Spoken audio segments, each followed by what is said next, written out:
So let's say you found a skeleton. How would you tell it's a dinosaur? You personally, how would you decide? Well, interesting question. I don't know. I'd have to do some research on this.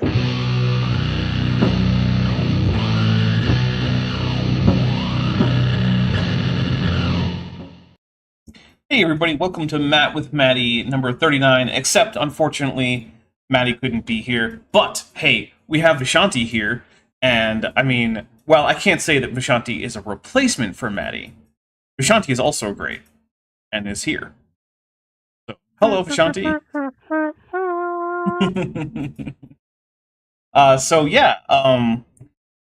Maddie's gonna be okay. She's not in any particular peril, but she is taking a mental health day today. So yeah, I'm not gonna say Maddie's great. She's not, but like she's not, about to be, hospitalized or anything. She's just needs today off, and I get that. It's a lot of people need some mental health days. Yeah. Plus, it's American Tax Day. It is American Tax Day. If you're an American and you haven't paid your taxes, you might want to get on that. There you go. Let's see. I was very, very prepared to get very screwed financially, and I was pleasantly surprised that I might actually get a refund this year. Nice. That was unexpected and kind of cool, so we'll see if that ends up panning out. The Greek god Jove, for 100 Argentine pesos, says, is this stream called this because you're going to tear him apart? I mean, to some extent, yes. Yeah.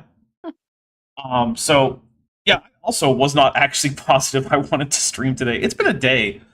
So, a lot has gone wrong today. And, let's see. It started out with me being quite violently ill at, 3 a.m., then working on audio until 5 because I kind of had nothing else to do. Then going to bed until noon. Waking up. Yeah. Getting all my frames back from Sheepit after I edited the audio, only to realize that I had actually synced the frames to a previous version of the audio that I had saved. And so all of those frames were worthless. Which means I had to resync the audio, resync the animation to new frames, which are now currently rendering on Sheepit, which means, hey, if you want to help out the channel with Sheepit, it is an excellent time, because I've basically doubled the cost of this animation. So, yeah, that's not great.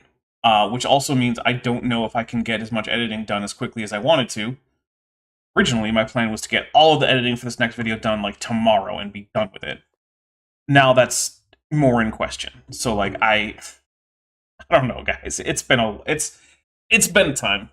Metageeky Platypus Warlock for $5 says Income Tax Day, but also the day this platypus hatched from her egg on an Easter occurrence, no less. Aw. Much eggs like Mothra and Godzilla. We'll take a drink. Happy Hatch Day. Happy Hatch Day.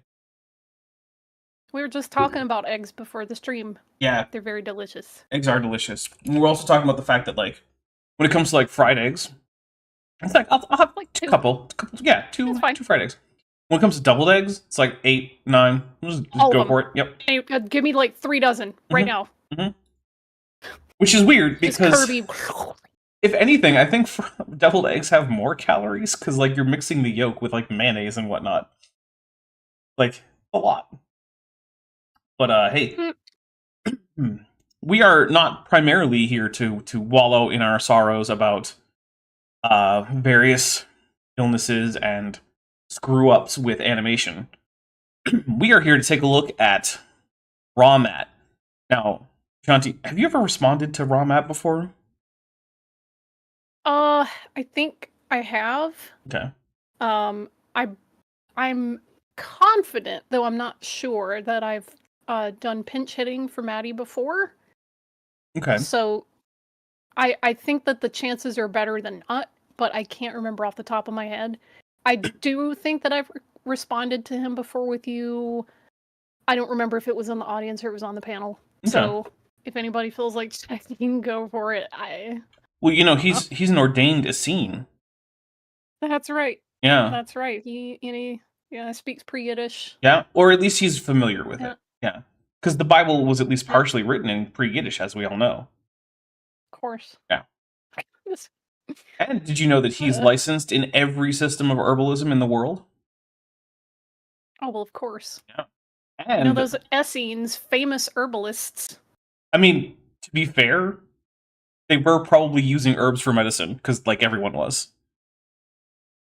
So... we should ask Kip if there's, like, documentation of any, like, herbal remedies and stuff in the Dead Sea Scrolls, or if it's all sacred literature. That's not a dichotomy in the ancient world, I mean, were they just copying text that we have in our corpus of sacred literature, or were they also copying text that, like, we would think of as, like, medicinal texts? Yeah, I don't know. Although I do seem to remember there being some Hebrew manuscripts of, like, works from the Apocrypha. Are there, like, herbal remedies and medicinal treatments and stuff in the Apocrypha that I missed? I mean, there's that bit where, like, Tobit's dad gets his eyes treated, I think, for the blindness from the bird poop. Okay, yeah, that I haven't read through that yet. That's probably why. Tobit is a weird book. It starts with a guy looking up to the sky and getting blinded by bird poo. And then it proceeds on to the demon-possessed vagina. And it's just like, what am I reading? What is happening? Like, my goodness. Okay. This is a lot. Like, this book is a lot. Okay. Yeah, it's a very crazy book. I love it, though, because it's just so crazy. I remember the first time I read it, I was like, all right, this guy's going to go out and pray. That's cool. I'm like, wait, what happened? I had to, like, read it a few times. Like, yep, nope, he gets blinded by bird poo. Okay, sure. I guess that's where we're starting. Yeah, Triceratop says, Tobit is very strange. Yeah, it really is. Tobit is okay. Crazy-ass book. Dr. Dino, who's been a member for 10 months, says, Powell, raw, how strong should my drink be tonight? Well, I'll tell you what. I am drinking 200 milliliters of ginger beer, along with 1 shot worth of Gosling's dark rum. It is not technically a dark and stormy because I don't have any lime juice, and I'm hoping that the ginger will do its, settling of the stomach thing that ginger is famous for. That's how strong of a drink I'm going for. So it's really unfortunate that I dislike ginger so much, because apparently it is really good for calming your stomach, but I hate the way it tastes. Technically, I am using herbal medicine, something Raw Matt would be proud of. So, my mom used to give us these, like, papaya pills. Like, interesting. It feels like they maybe, like, dried up and crushed them and pressed them down in pill format. They tasted pretty good, and they seemed to work well enough, but... I mean, I like papaya, but not so much on its own. It's not for me, it's not like I'm going to sit down with a bowl of papaya. It's like I want papaya added to something. Like, they weren't as gritty as Flintstones vitamins, but they tasted similar. All right, well, so this video, for those of you who might not remember, or maybe weren't here the last time, or this is your first time here, this video is a video that went, like, super viral at one point, and this is a raw mat video, and it has, if I remember correctly, something like 10 million views. Like, it's ridiculous, the degree to which this exploded one day. And it's several years, it's a fairly old video. I think this is probably like 6 or 7 years old. And it is the reason why Raw Matt has a fairly substantial subscriber count, despite the fact that his engagement ratio is pretty bad. It's because one video went viral one time. Which is one of those things, it's look, I would love for a video of mine to go viral, but the thing is, that is not sustainable or even sustained growth, and the new people that you get from that kind of thing, most of them aren't going to stick around. Dr. Dino for $2 says, Everclear, got it. Also, ever seen his website? Yes, I have seen his website. I actually responded to an article on his website about mammal evolution, and one of the greatest things about it was when he said that Probanignathus didn't have molars, while having pictures of Probanignathus' molars on the website, right where he was saying it didn't have molars. It's just like, raw Matt, what are you doing? That's a picture of molars right there. You put them right there. I know they don't look like your molars, but that's because probating math has probably had a very different diet to you. That's how teeth work. Me/TMOMV, whatever your nickname of today is asking if I have sleepy or wakey edibles. I have both. I have some that are indica, some that are sativa, some that are hybrid. I tend to prefer indica though. Because I'm, as you all probably have no trouble guessing, I have no issues with my brain going burr, so I tend to like things that make my brain not go burr. All right. Well, we oh right. The Greek god Jove. What diet is Raw Matt supposed to have? Doesn't he live off air? So he is he claims to be a former breatharian. All breatharians tend to be former breatharians pretty fast because one of two things happen. They die of starvation or they start eating again.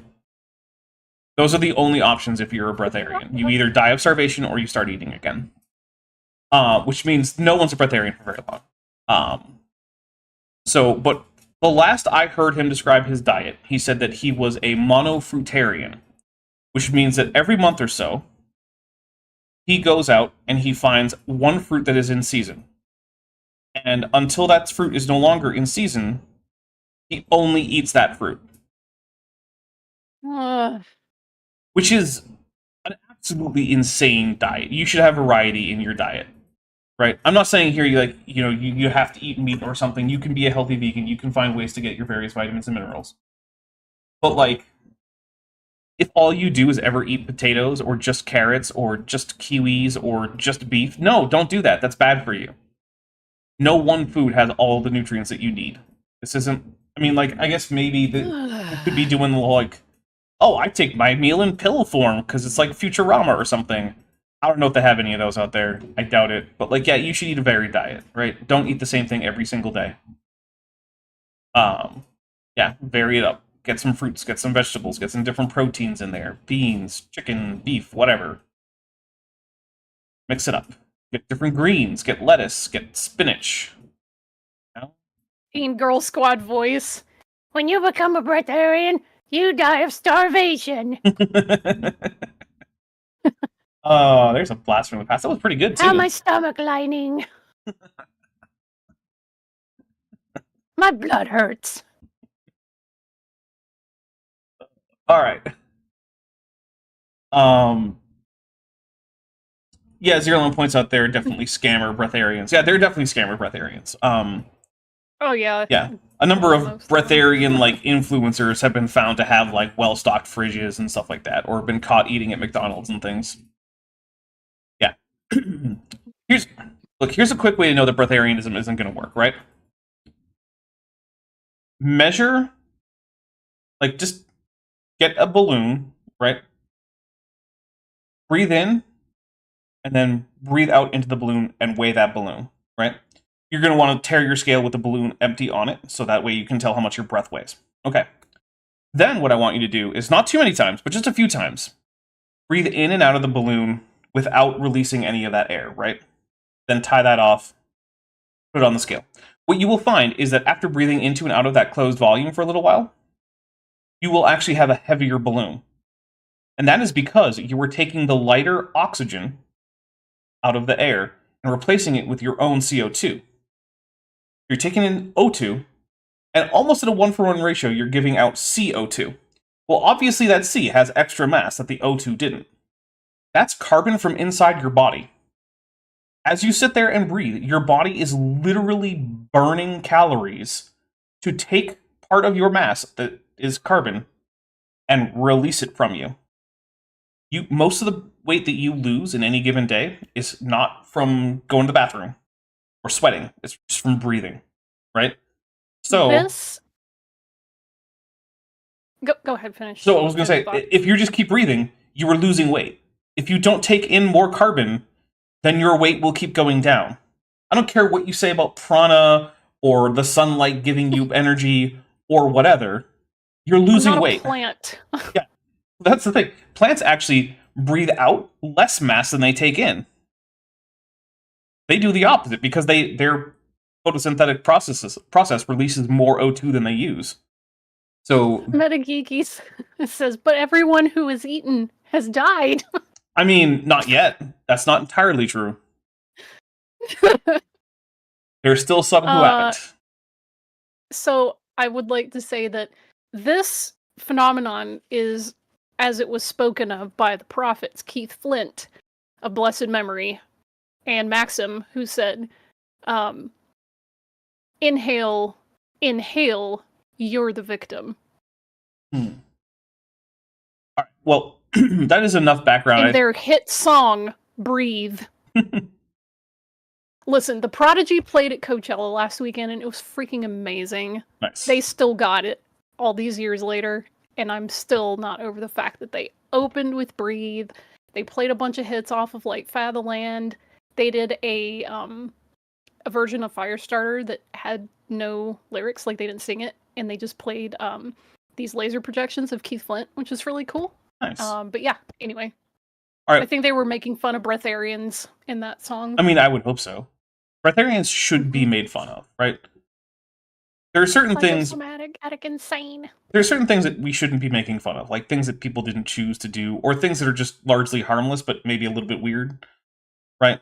Like, okay, so you go to a furry convention. I don't care. I'm not gonna make fun of you. There's no harm in that. At least on its own. There have been some harmful furry conventions out there, but that's not the point. I'm just trying to pick a group that's often marginalized for no good reason. There you go. There's one. But there are other things that are harmful, like teaching people that they don't need to eat. You absolutely need to eat. It's not an option. You either eat or you die. Now you can eat too much, obviously, but like if you just don't eat, you will die. Period. That's just how it works. All right, but hey, let's actually get into this. Ramat is going to tell us about how there are fossils in the world that apparently, on their own, are good reason to think that the flood is real. Even more recently, giant camels have been found up in the north as well. Okay, yeah. Holy moly, that's loud. Yeah, it's weird. Turn that down. Yeah, Woo-hoo. sorry. So yeah, there are large camels. Here's the thing. There's this thing called, Pope's rule. And one of the ideas behind this is that certain lineages tend to get bigger, and they often get bigger when it's colder. Reason for this is, the ratio between surface area and volume. So if you double your volume, you quadruple your surface area, generally speaking. Which means... I just realized, this is the hack. This is how we get giants. We just trigger a new ice age. Well, there you go. I mean, it actually probably would cause giantism in certain lineages, if it lasted long enough. And actually, if not for global warming, the Earth would be going back into a glacial period in the next few centuries. But it won't be, because of global warming. So, The Greek god Joe for 100 Argentinian pesos says, "What's the laziest exercise you can think of?" Dapper singing "Every Breath You Take." Every breath you take. Oh my god, I love that song so much. I know that the lyrics are weird, but it is a very well written song, and Synchronicity is probably my favorite Police album. Nice.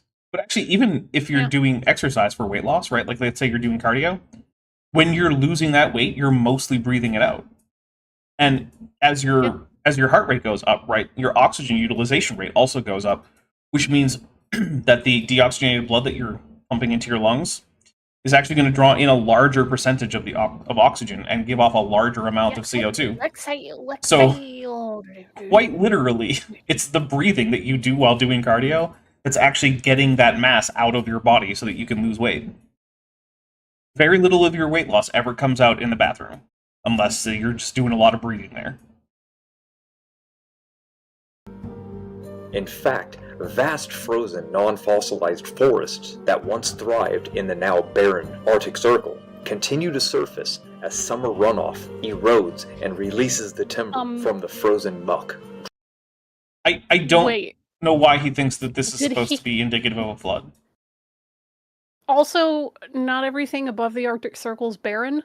Yeah, there's also that. There are lots of forests up there, and taiga, and tundras. Yeah, and... like... Yeah, I was gonna say, what?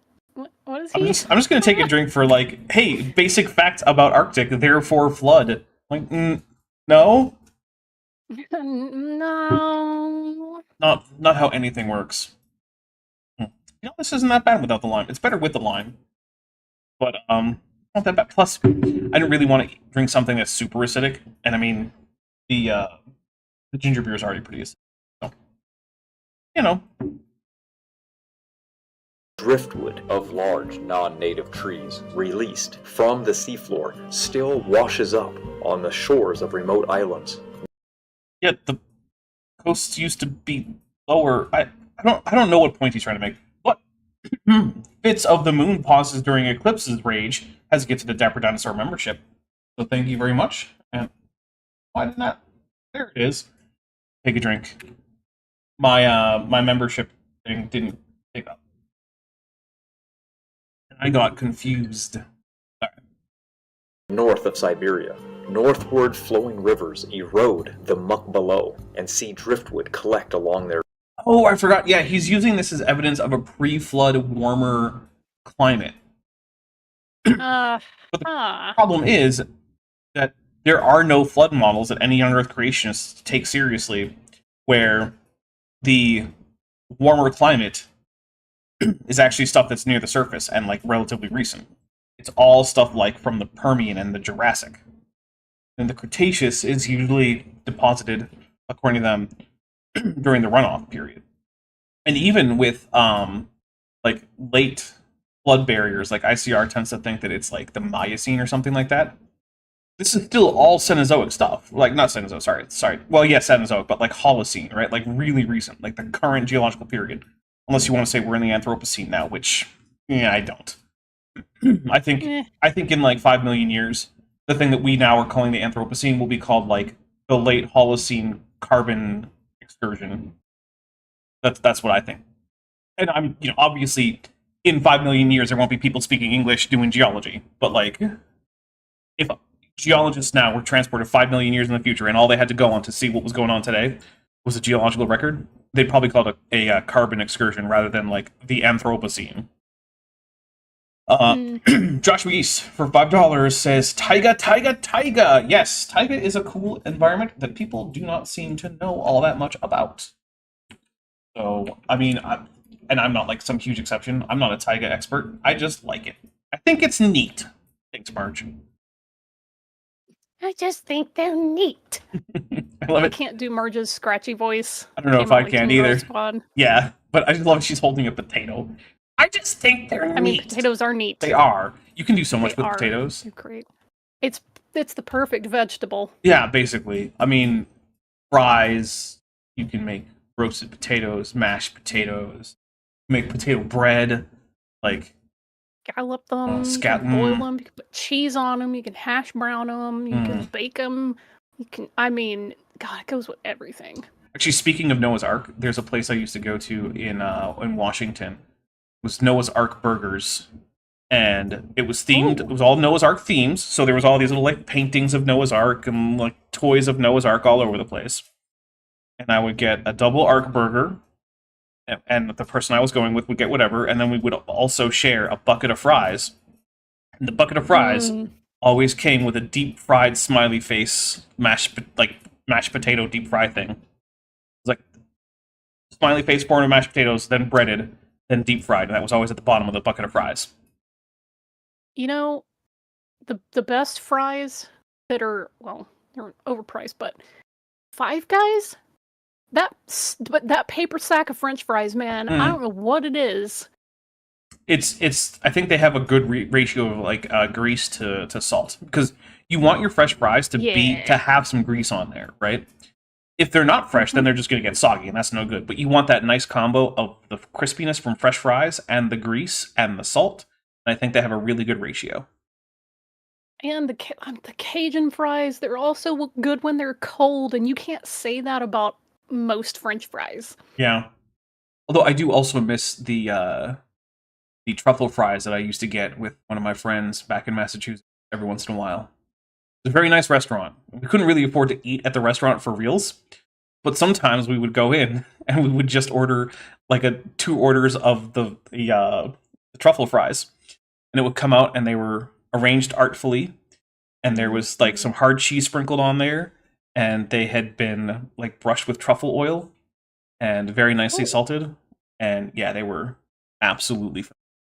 All right, we got a couple 3 super chats now. My Infinite Journey for $2.22 says, Hail Nero. Sorry, yeah, no, Hail Nero, Hail Daps, and Vish, and Hail Food. Yeah, food is nice.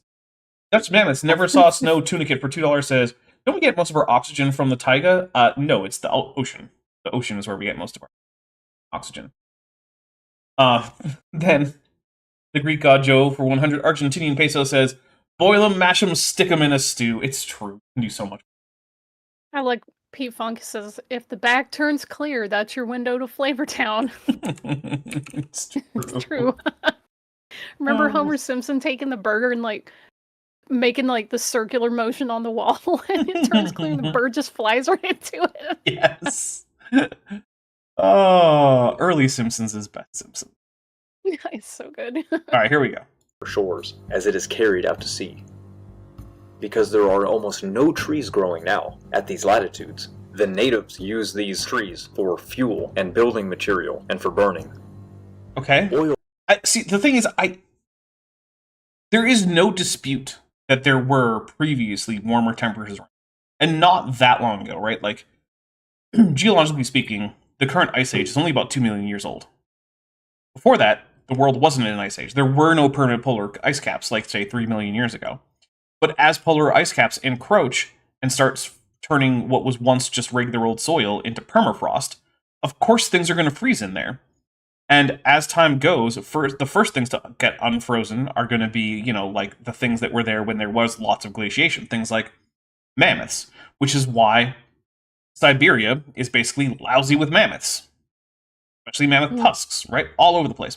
But then, yeah, as climate change continues on, the things that start melting and washing out are going to be older and older. So the fact that we're getting to, like, something that was frozen, say, 1.5 million years ago, like, okay, and I just don't know what he thinks this is doing to negate the consensus scientific, right? Because it's not.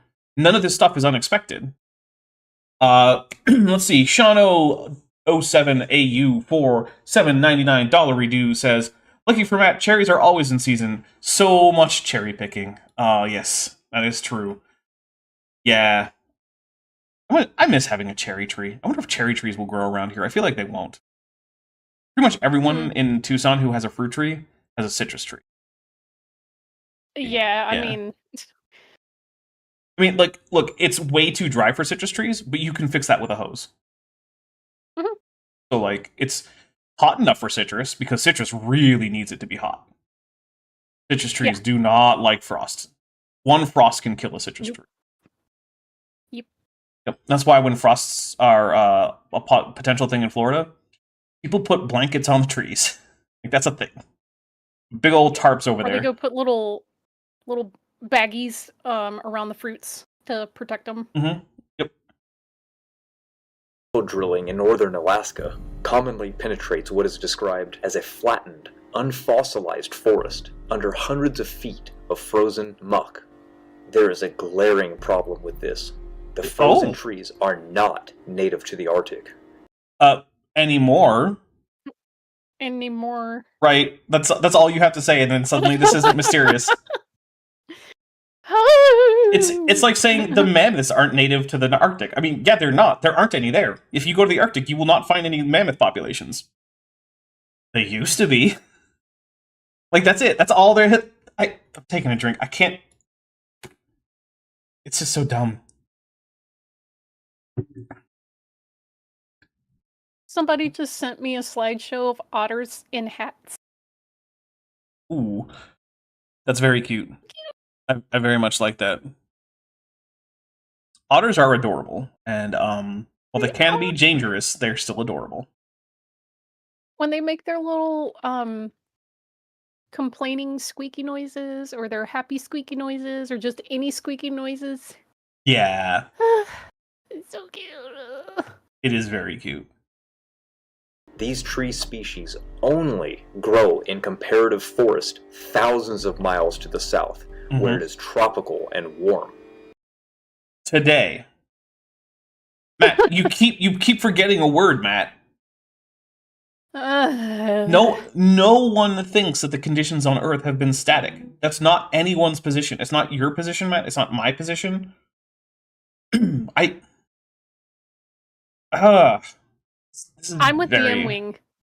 Why are we watching Matt instead of Otters in Hats? Because this is Matt with Maddie. Without Maddie. Dang it. I was going to say that this region was also tropical and warm before the flood hit. No, Matt, because all of this is coming from sediment that, according to every flood geologist, is post-flood. That doesn't work. Unless you're digging up so-called unfossilized, freaking Jurassic trees, then no. But the problem is more than just the cold temperatures. These trees need a certain amount of sunlight just to live. And these latitudes do not provide sunlight for these trees to ever have grown. Hey, here's a fun fact. Did you know that every single spot on Earth gets exactly as many hours of sunlight as every other spot on Earth, disregarding shadows? Yeah. It's just how much of it happens at one particular time changes. So, for instance, the North Pole gets exactly half a year worth of sunlight. It all happens in one big go. The equator also gets exactly one half of a year in sunlight. It's just that it gets that in terms of about 12 hours every single day throughout the entire year. Every single point on Earth spends exactly one half of a year with the sun up. That's just how it works. There aren't any other options. Even if the temperatures were right, there is a reason that these trees show such barren landscapes. Trees do not do well there.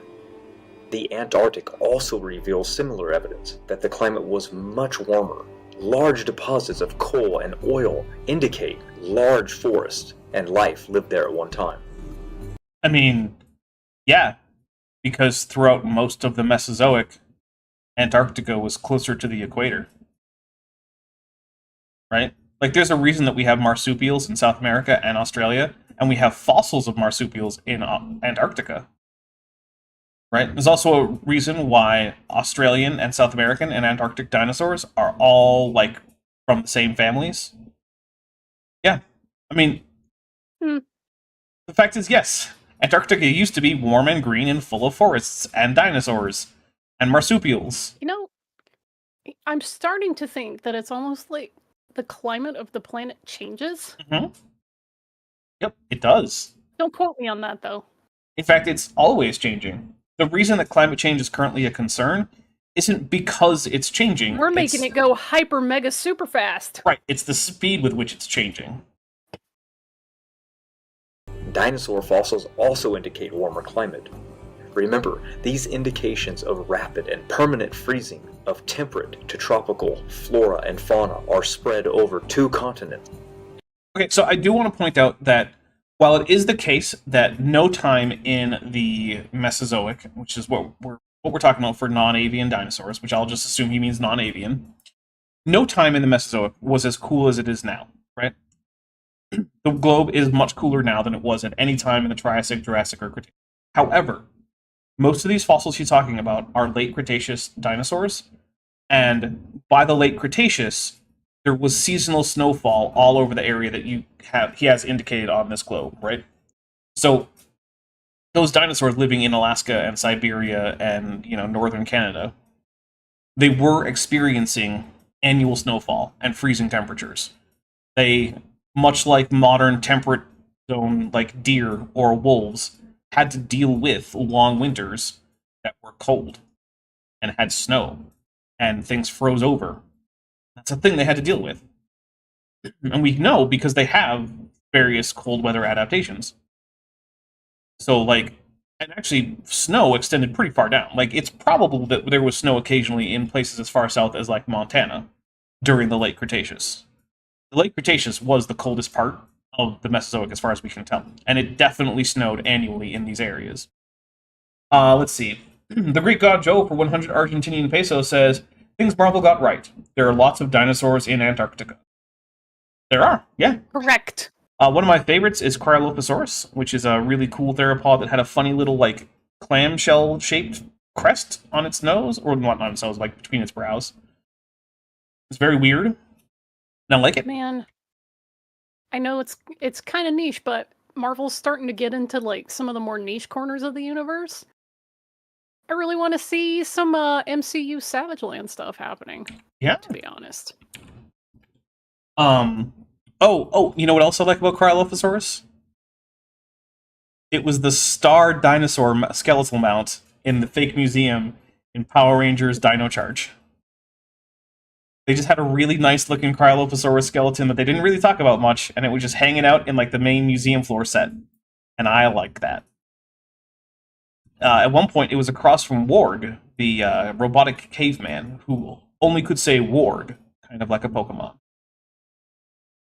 A miscellany member for 8 months, sorry, Amniote level, says, Tyrannus is fun too, floofy northern Tyrannosaur. Yep, that is a northern Tyrannosaur from China. Tyrannus, very, very floofy. It's actually our best preserved fossil of Tyrannus has the proto-feathers preserved with it. So we know it was very, very floofy.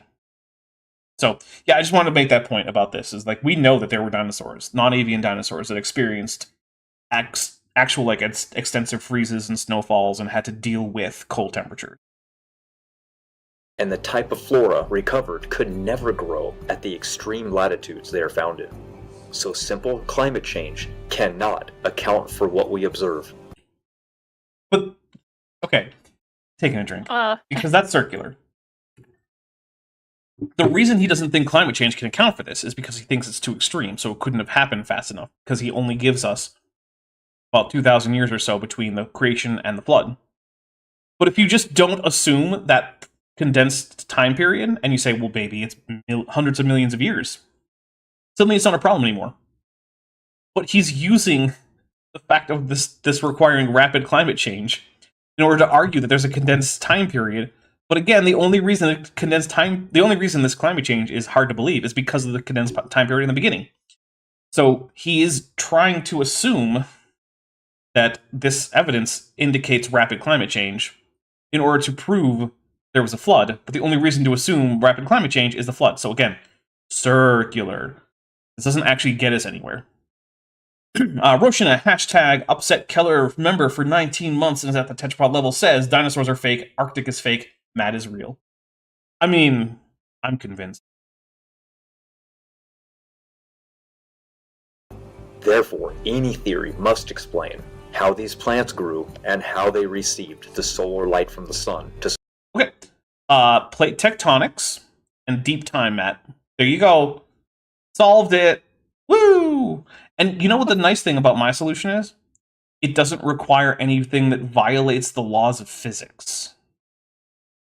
So, because generally speaking, if you have competing hypotheses, and one of them requires the laws of physics to be different than what we know them to be, I'm sorry, a little cough. That's the one you toss out, right? That's the one you don't go with.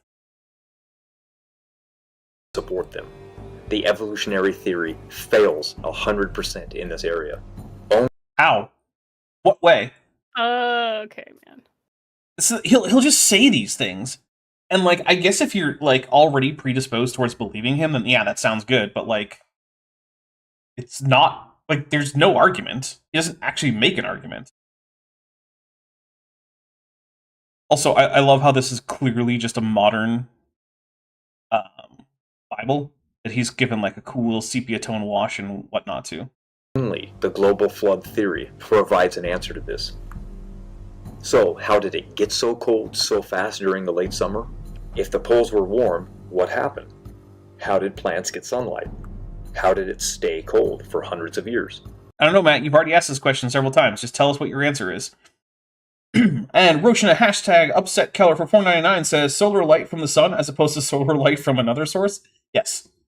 And then Fits of the Moon pauses during eclipses. Rage for $2 says, I thought only evolutionists use circular reasoning. Yeah, well, apparently not. Yeah, I don't... Yeah, it's a weird phrase, solar light from the sun. I guess maybe he thinks that, like, maybe the plants maybe there was a big mirror in space that was redirecting the sun. Oh, there was a stupid tech startup with that idea that you could rent sunlight. And the idea was supposed to be that this tech startup would send up circular mirrors, and there would be windows where you could rent the sunlight, and they would collect the sunlight in the mirror and beam it towards you so that you could be in the middle of the night People ideas. and, like, it would reflect the sunlight towards you.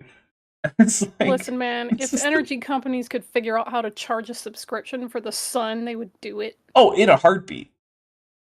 And yeah, it turns out this tech startup didn't go anywhere, but it was a thing that people were proposing. And it was like, yeah, what if people in the dark could pay a fee to get extra sunlight beamed to them, like from mirrors from space? It's like, okay.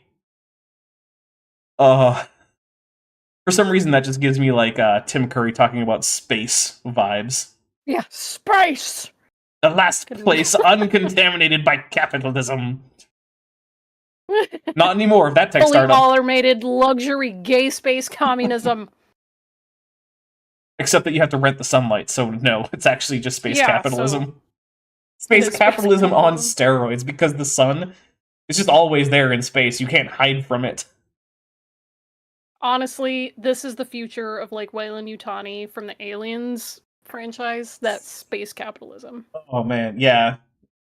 I gotta say, one of the things I liked about Alien Romulus was the degree to which it drove home how shitty Weyland Yutani is as a company. Mm-hmm.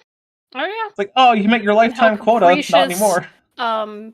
Bureaucrats are to keep the system running. Like, Mhm. yeah, that's all very true. Yep. The answer to the first question is cold hail. During the early stages of the flood, Sorry, cold hail? As opposed to warm or hot hail? I guess. Interesting. Okay. as the fountains of the great deep burst forth and shot water high above the atmosphere, some of the water Matt, that's a water spout. That's not the fountains of the great deep. That's just a water spout, my guy. I'm taking a drink for this water spout being the fountains of the great deep.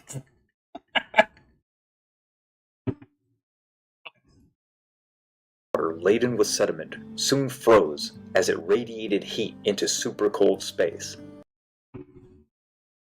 Oh my god. Okay.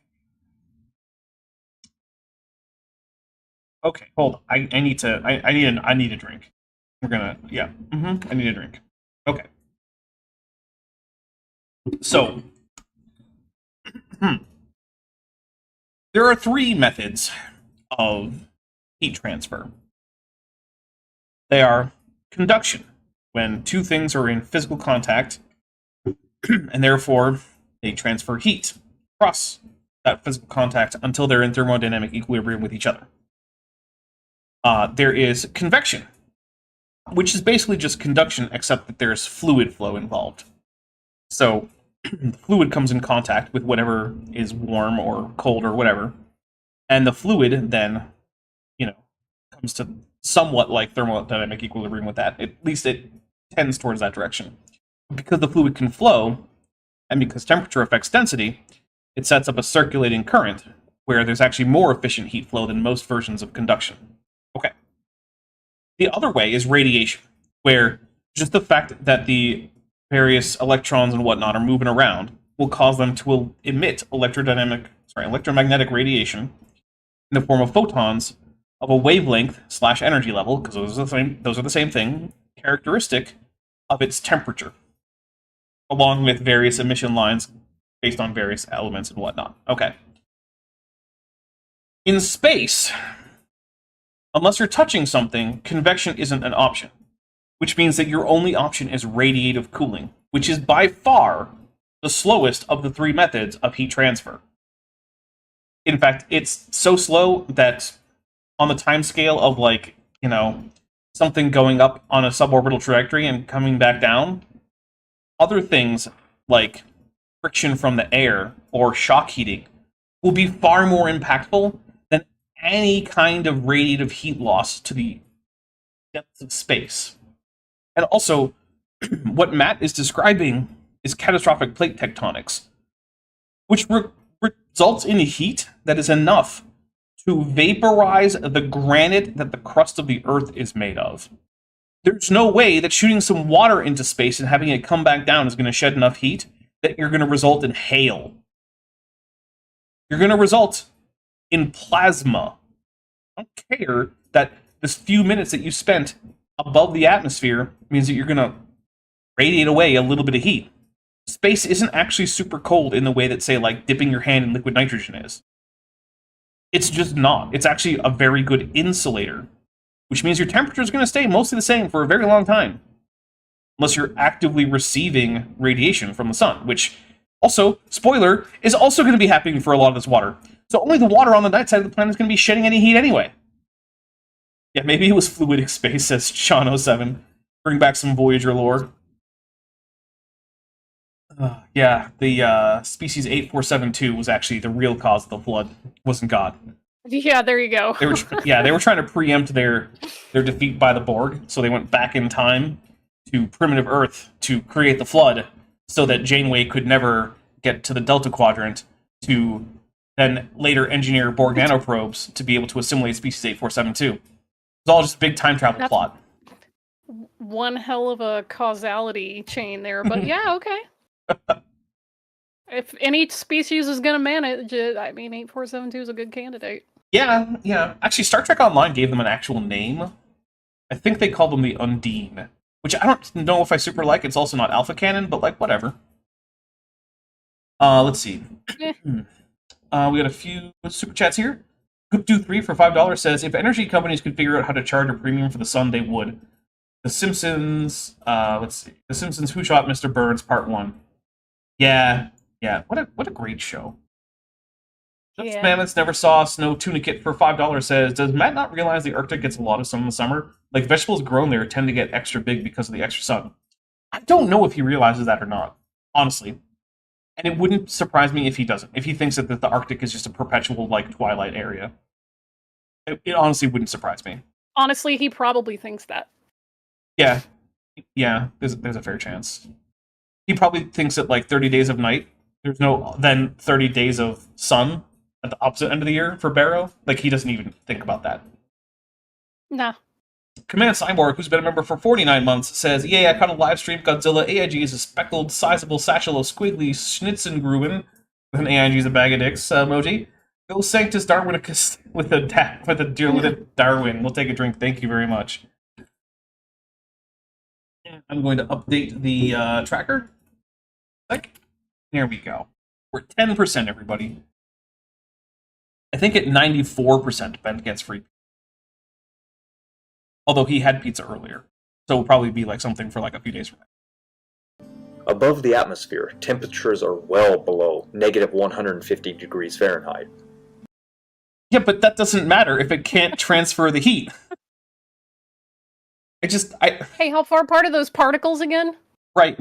Like, they're like, what is it? Like dozens of centimeters apart on average in like the upper atmosphere, like above the atmosphere, I should say. Like it's a what we might call a rarefied medium.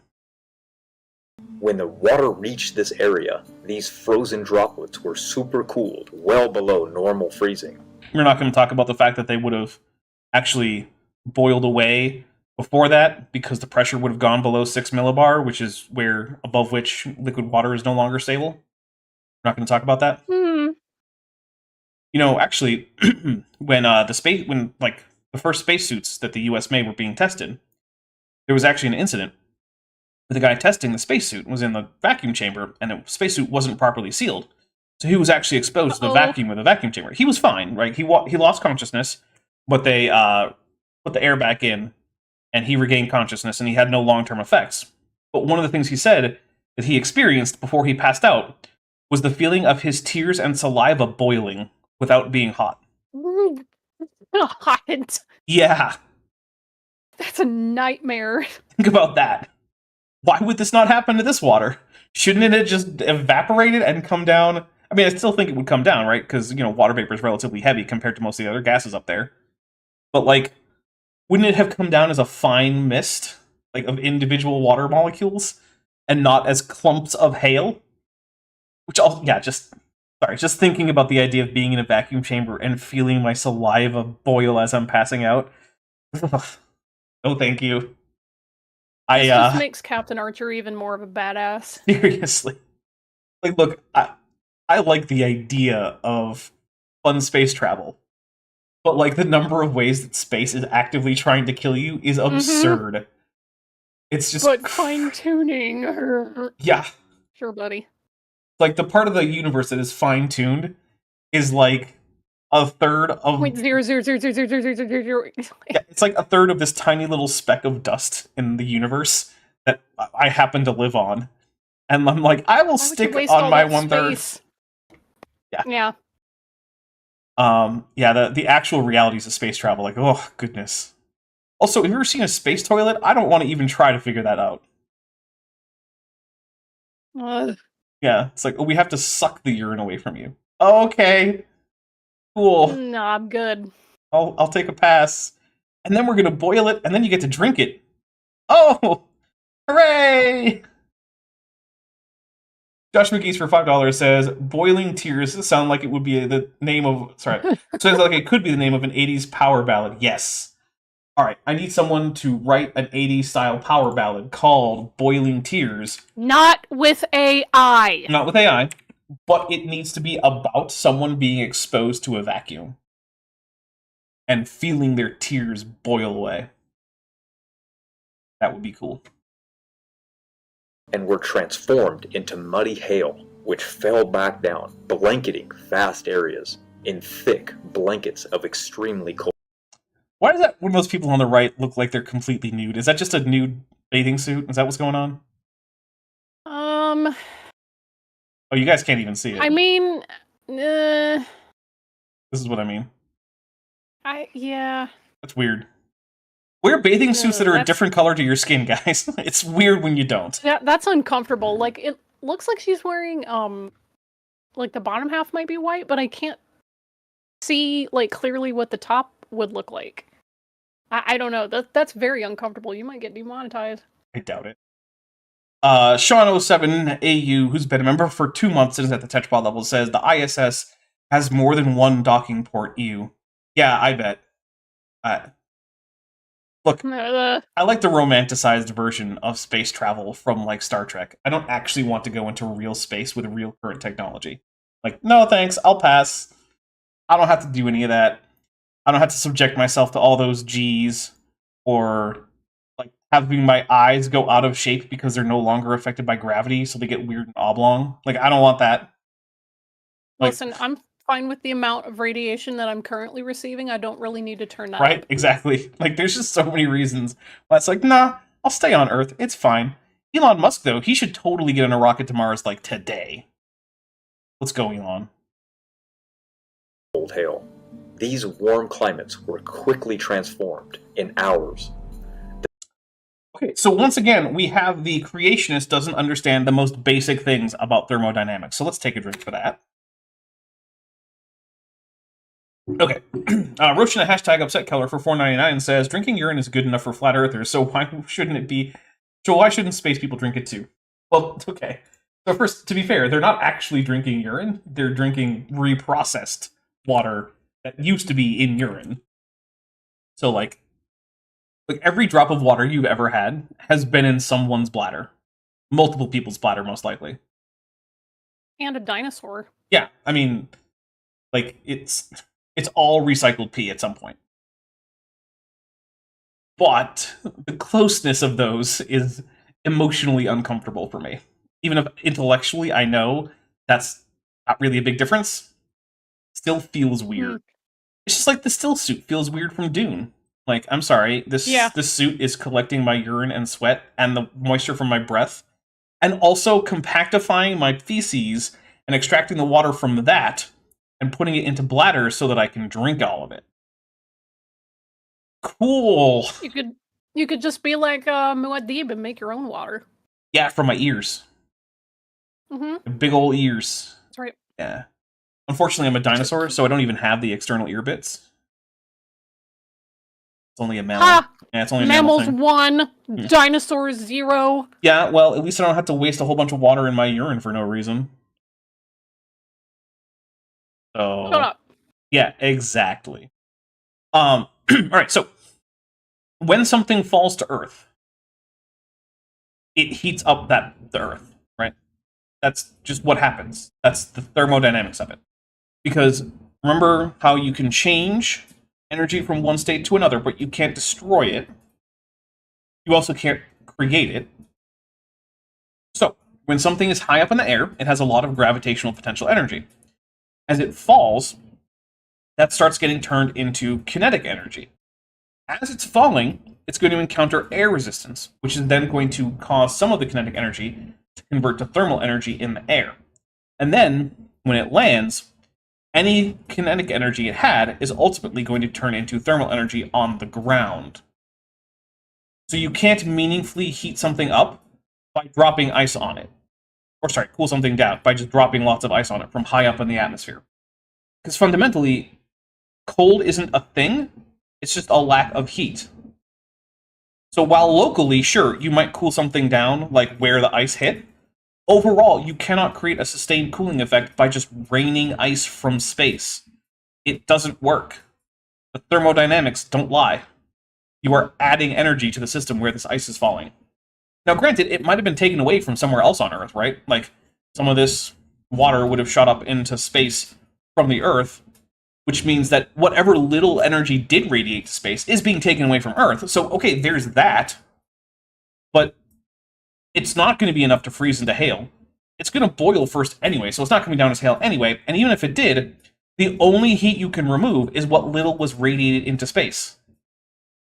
This is not going to be enough to even come close to overcoming the heat problem, never mind causing an ice age. Like, this is very fundamentally not possible. The dense sediments trapped in the hail caused it to sink to the bottom of any of the bodies of water on the Earth. The heat from even flowing rivers were quickly absorbed by this super cold hail, and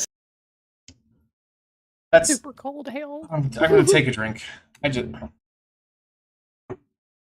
one physical impossibility after another. some rivers Younger froze creationism from for the you. I know. bottom up, trapping fish and crossing animals quickly frozen in place. Okay, one, that looks like a fake fox. Those eyes don't. Two, I don't actually know. But here's the thing. As the water gets colder, so the coldest water gets is, if I remember correctly, somewhere around 2 centigrade, right? As the water gets colder than that, it starts to rise before it freezes, because it starts to expand again. Which means you can't get rivers to freeze from the bottom up, unless you flash freeze them. But you can't flash freeze them by dropping hail in them.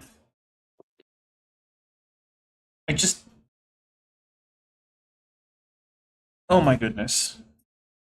That poor little foxy. I know. I think it might be a stuffed fox that was frozen, though. Because I don't know how you would get a fox frozen like that. Like, I can't imagine a scenario where that happens. So muddy hail can explain the extreme cold. Yeah, if you just ignore most of physics. Sure. I mean, I guess to be fair, that is just young Earth creationism in a nutshell. Yeah, all this makes sense. If you ignore physics. Well, what about the woolly mammoth? We're told that these were Arctic creatures. I mean, something about being found frozen in the Arctic has something to do with that. I don't know. Right. We're told they're Arctic creatures. To live. Man, just because they're found frozen in the Arctic, you think they're Arctic? They rode the volcanoes there. They just cannot stop themselves from going, yeah, that's just what you're told. Oh. You're just told the sun shines. Yeah. Yes. You think the sky is blue? Why? Because someone told you? Well, someone did tell me, but no, that's not why. I can just look. You believe in the moon. Well, no, obviously that's just a ball of plasma in the sky that was put there by giants to mock humans for worshipping the sun. No, that's his throne. It's also that. Yeah, there is that too. Everyone make sure you look at the moon. Even if the TV tells you not to. If you're afraid, we can look together. It's true. evolved for the Oh my cold. gosh, we're talking about the 1984 David Lynch Dune in chat. And as is right and good, we are talking about Sting coming out in that blue rubber Speedo. Okay. Yeah, that was... Thank you, David Keith Lynch. Thank you, Sting. Thank you, production crew. Thank you, studio, Rentis Company. Appreciate all of that. Everyone involved. Yeah, I gotta imagine there was some higher up who was like, I don't know, do we really want a Speedo Sting? And then, yes, we do. And yeah, it turns out, yeah, of course. Of course we do. What kind of question is that? We still want a Speedo Sting. He still looks pretty good for his age. Like, maybe we can get the people who worked on the original Dune, minus David Lynch, of course, rest in peace, to make a Dune sequel that has just so much of Sting in a Speedo because he's been made into a Gola, and the only clothes they gave him was a rubber Speedo. People who have never read the series are about to find out what a Gola is against their will. Hey, you know, this isn't something you have to look up if you don't want to. You can opt to just not. I'm just saying. Doc Dino points out, I've seen animals... Man. Doc Dino says, I've found animals frozen like that before. My guess is most die of cold while trying to cross a river or stream and then get frozen as the carcass floats. Yeah, that makes sense. That's fair. Yeah. Nima says, I refuse to look at the moon. The new David Lynch, not the new David Lynch Dune, but inshallah though, I was gonna say the new Dune movies that shot like the whole Gady Prime thing in ultraviolet or whatever. Mm-hmm. That looked very cool. I was very pleased with that. I'm still very disappointed that they didn't make all the Harkonnens red hair. That's kind of part of the giveaway, but whatever. Yeah. But I did make a point of saying, like, listen, Austin Butler is probably going to do a great job, but if you can't provide Fade Rotha in a Speedo, what are you even doing? And if you book that actor with that body and you don't put him in the Speedo, why? I mean, it wasn't my choice. Julian Channel Social Secretary Wren says, we wanted Naked Sting and that was stolen from us. Sorry. All right. I mean, I don't know. Is Naked Sting a thing in some other movie? I don't know. Maybe. Well, what I forgot to mention is that apparently Sting wanted to come out of the steam bath naked, but you know, obviously they were like, no. I mean, you can make that work with camera angles if you're worried about the sensors. But yeah, I mean, that's true. People get around. People include full nudity in movies all the time without it being like full frontal nudity. You could have shown flank. Yeah. You know, just turn them so like you're seeing mostly just like hip and side of the butt and thigh. It's fine. Yeah, and I'm just like, yo, that was Sting in his prime, just saying. And it would absolutely fit with Fade Rotha's character. Yeah. To just and be also, like, if he's, yo, everybody! Plus, if he's in a steam bath and you're worried about it, turn up the steam a little bit. Yeah.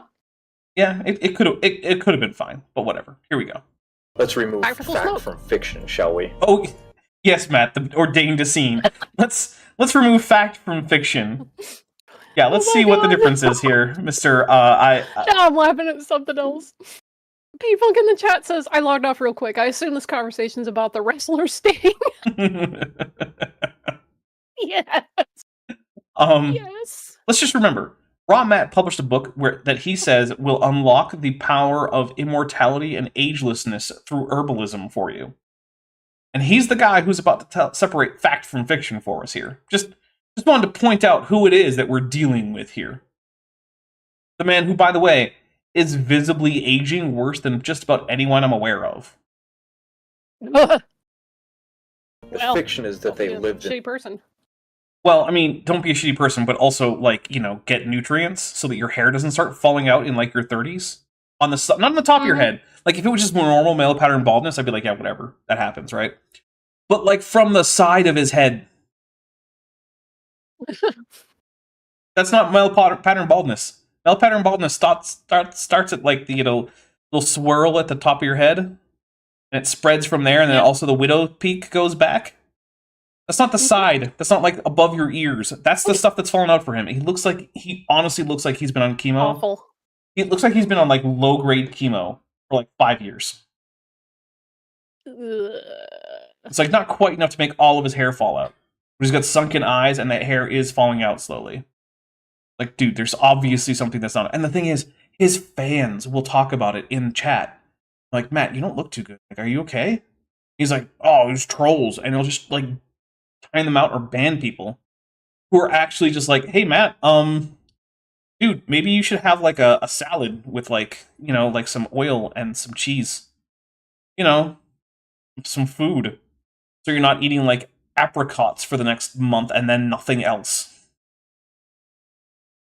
In a cold Arctic climate, and that's what they evolved for. What does their DNA show? That they're related to the Indian elephant. Yeah, just like the modern muskox is related to tropical goats. I don't know if you guys know, but the muskox is actually like a sheep or goat. It's not actually like all that closely related to actual cows. It's actually a giant goat. But hashtag looks like. Yeah, well, yeah.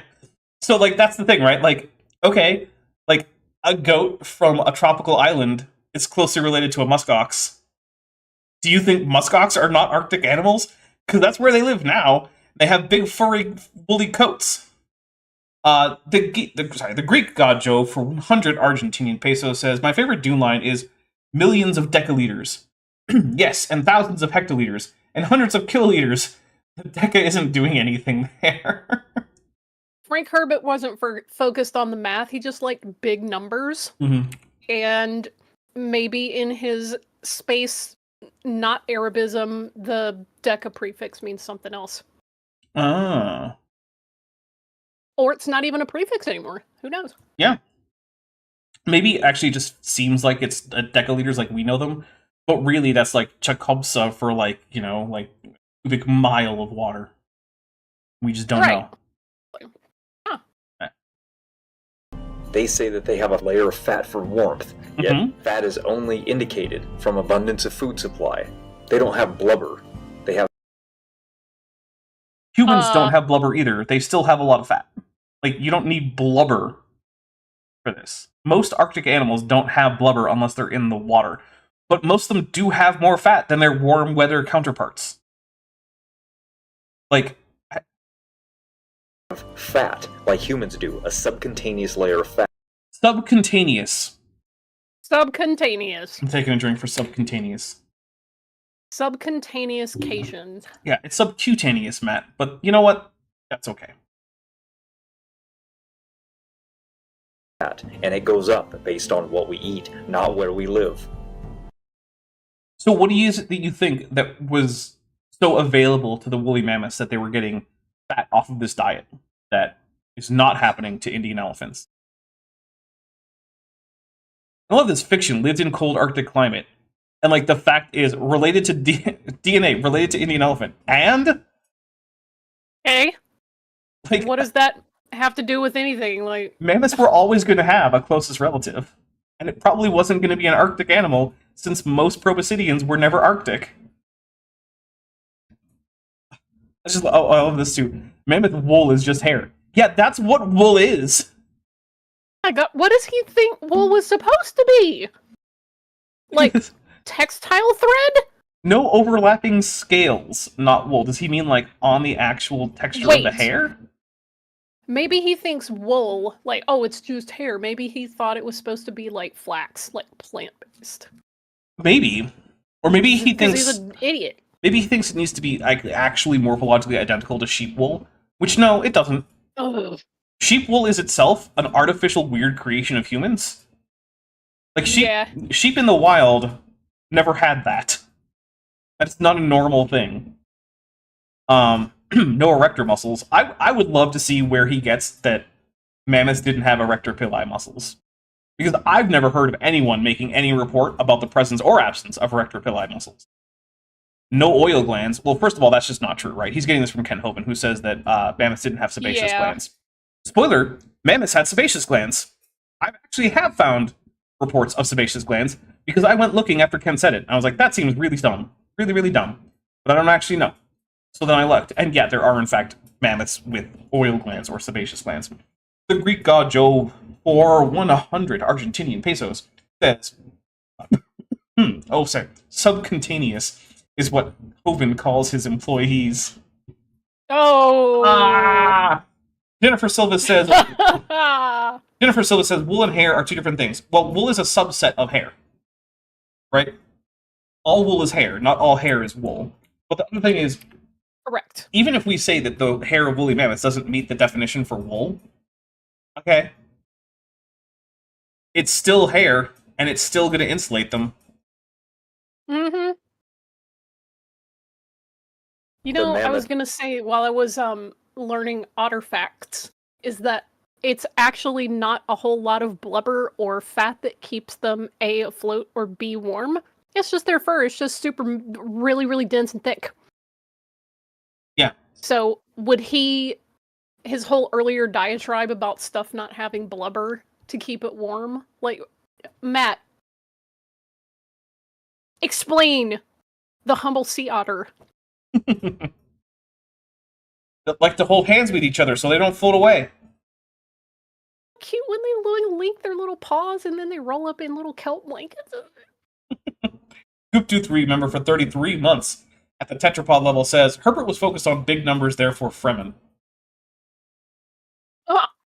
Rikshana hashtag upset Keller for $4.99 says Will Duffy was just going on about mammoths aren't woolly. It's a scientific lie. I mean, look, if we want to be pedantic about the meaning of the word wool, then okay, sure. But if you want to then make the leap that therefore, because it didn't meet some technical definition of wool, therefore they weren't cold weather animals, that just doesn't follow. Yeah, that's nonsense. Yeah, like sheep aren't Antarctic animals. The thick fur of the sea otter, it's because they live in cold places. Mm-hmm. Brazilian, like Amazonian river otters, don't have that kind of thick fur. They do not. Weirdo. They're also demonic, like, weaselly gang members. And they're big. Mm-hmm. Amazonian river otters are often called giant river otters for a reason. Dutch mammoths. I've seen them, they're huge. Yeah. Dutch mammoths never saw snow tunic for $2 says cold adaptations are some of the easiest. Yeah, like it's not like it's rocket science to recognize cold adaptations in animals. They're pretty well known because we have this thing called the cold right here on Earth right now. We're trying to change that. For now, it's still here. So-called wool is nothing but hair, just like on an ape. Do apes live in the tropics, or do they live in the frozen tundra? Both. Both. Matt, you live in Canada. You know there are apes in the Arctic. You're basically one of them. Apes live in the Arctic. And when they do live in the Arctic, the ones that do actually don't have much hair, and so they use the hair from other animals. But also, the hair on, say, elk, or moose, or muskoxen, or polar bears, or Arctic hares, also not wool, by this definition. So, like, okay. The answer should be obvious. When a fluid... It is obvious. It's just that you get it wrong, Matt. Because you're not aware that humans are apes, and that humans live in the Arctic. In fact, there are humans who live farther into the Antarctic than any other mammals do. So really, apes are some of the only the only mammals that live at the South Pole. So there's that. You want to find mammals at the South Pole, they're going to be apes. Yep. I mean, in fact, to a large extent, if you want to find animals at the South Pole, they're going to be apes. Yeah, There's not a whole lot of other animals there. Nemas for $10 says, wait, you're telling me that common names aren't always scientifically accurate? Does that mean that king cobras aren't hereditary monarchs? It does actually mean, yeah. But I do actually say that the fingerprint-like markings on the back of their hood, that's definitely actually because of a king cobra being blessed by the Buddha. That is true. Remember your reaction when I told you that the cobra hoods were made of ribs? Yeah. Yeah, I don't know why you keep telling me cursed animal facts. I learned that against my will. Sometime, everyone out there, look up cobra skeleton, and you can see the hood made of the ribs. It's pretty wild. Imagine one, having ribs in your neck, and then two, spreading the ribs in your neck out as an intimidation display. That would actually be pretty intimidating, to be fair. Like, if I saw a guy who had neck ribs and then splayed them out, I'd be like, you know what? I don't need any of that in my life right now. I'm just going to turn around and walk away.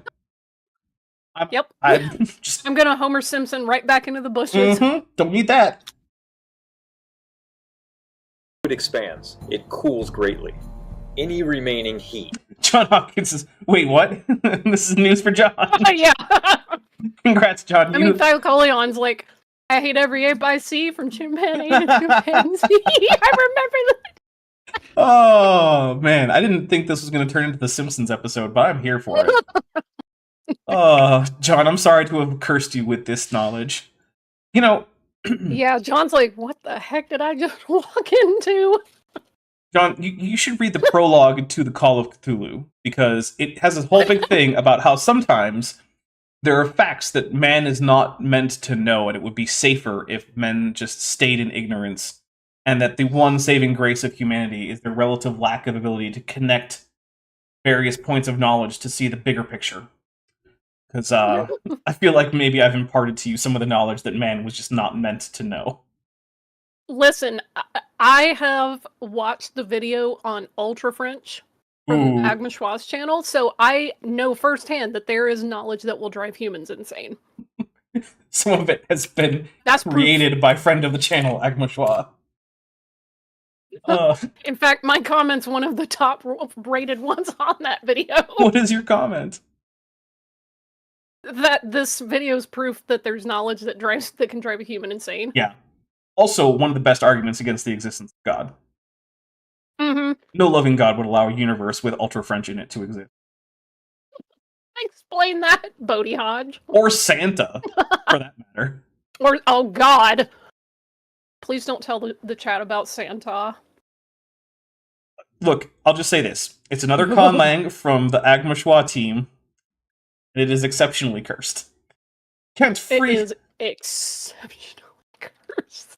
Looking at it written out is just enough to drive you a little bit insane. No. Can free math tutor for Jeff Halstead for $4.99 says, thanks for helping my first grader learn fun facts today. Well, awesome. I'm happy to help. Yeah. Hey, Cobra Hoods made of ribs. There you go. Take that to first grade and tell all the kids. Kids in first grade are going to love that, because kids in first grade are into, like, weird, gross stuff. That's why they do stuff like play in mud and pick up frogs and stuff. Yeah. Eat worms. Yep. In fact, even by first grade, even most of the girls haven't been, like, socialized out of being interested in gross stuff. So, yeah, it's true. Yeah, I used to play with worms, apparently. I don't really remember that, but my parents, why would they lie? Yeah, well, I mean, they were going to make something up. They'd make up that you didn't play with worms. Yep. And, hey, while it's fine to socialize your kids to, like, be, like, you know, hygienic and not just openly inviting horrible diseases from, like, eating dirt and whatnot, maybe don't socialize your daughters into not being interested in frogs or invertebrates and things like that. Maybe it's okay to encourage your daughters to be interested in the living world, even the parts that you find kind of icky. Yeah. I would say the same thing about sons, but I feel like most boys are not socialized into not liking frogs and worms and whatnot. That was left over after the fountains of the great deep. Matt put up some math up here. Why? I don't know. What is this? This is Ronald W. Humble et al.'s Space Propulsion Analysis and Design. And Asher H. Shapiro, Dynamics and Thermodynamics Compressible Fluid. Oh! This is a rocket equation. First one... Yeah, the first one's just going to be, like, probably a high school or middle school textbook. Possibly college level, but I'm going to bet high school. That's just the first one.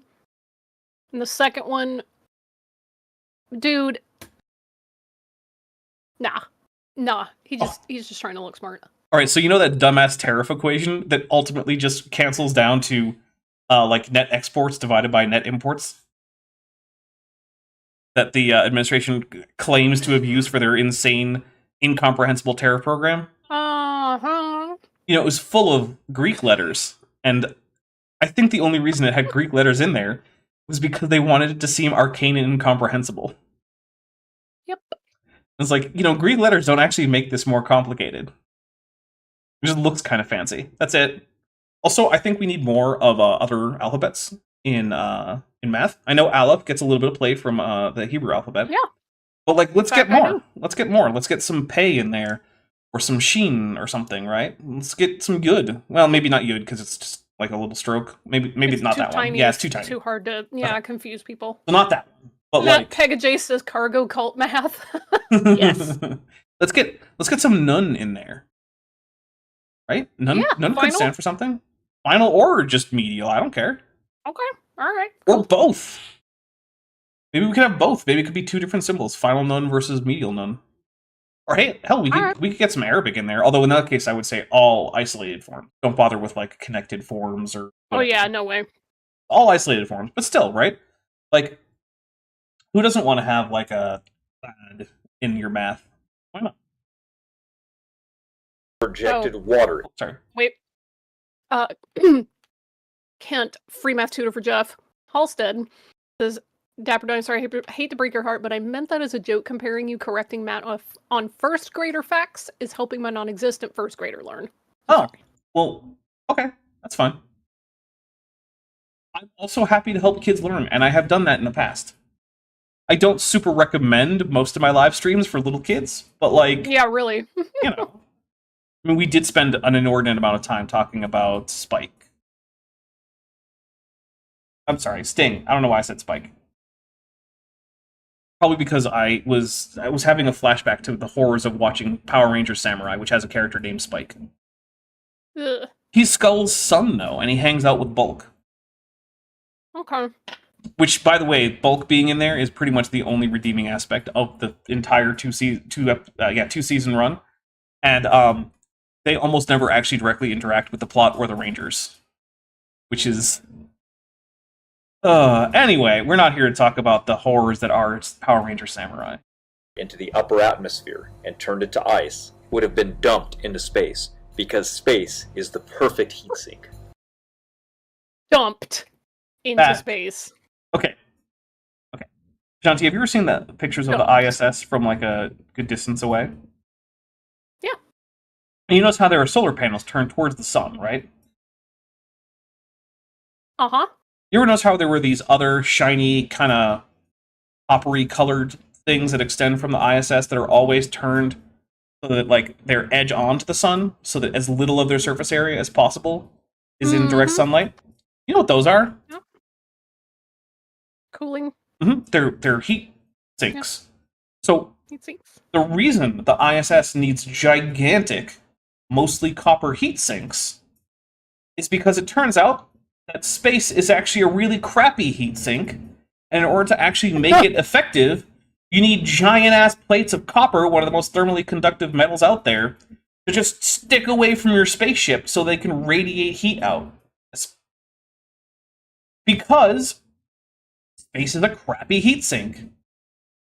If space were a great heat sink, the ISS wouldn't need its own dedicated heat sinks. It would just sink to space. Now, ultimately, it does sink this heat to space, but it requires built-in mechanisms to do it. Not just automatic.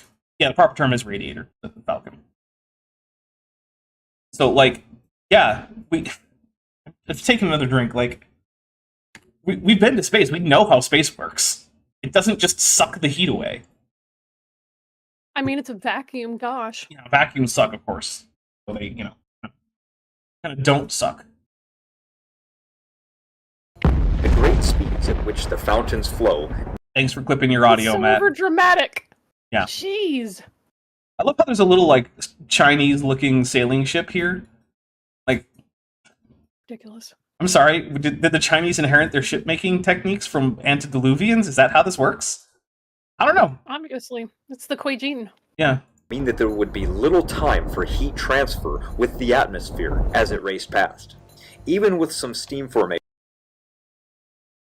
That wave isn't nearly big enough for what he wants it to do. No, it's not. But also, Matt, little time for heat transfer with the atmosphere. That means there's going to be shock heating.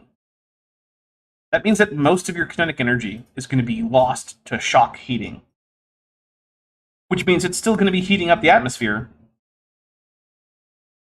So it's like at every single turn, it's just worse than you think it's going to be, right? Like shock heating, that's not a thing. We don't have to worry about that. And even if it's not going up fast enough for shock heating to be a problem, it's still going to meet air resistance no matter how fast it's going.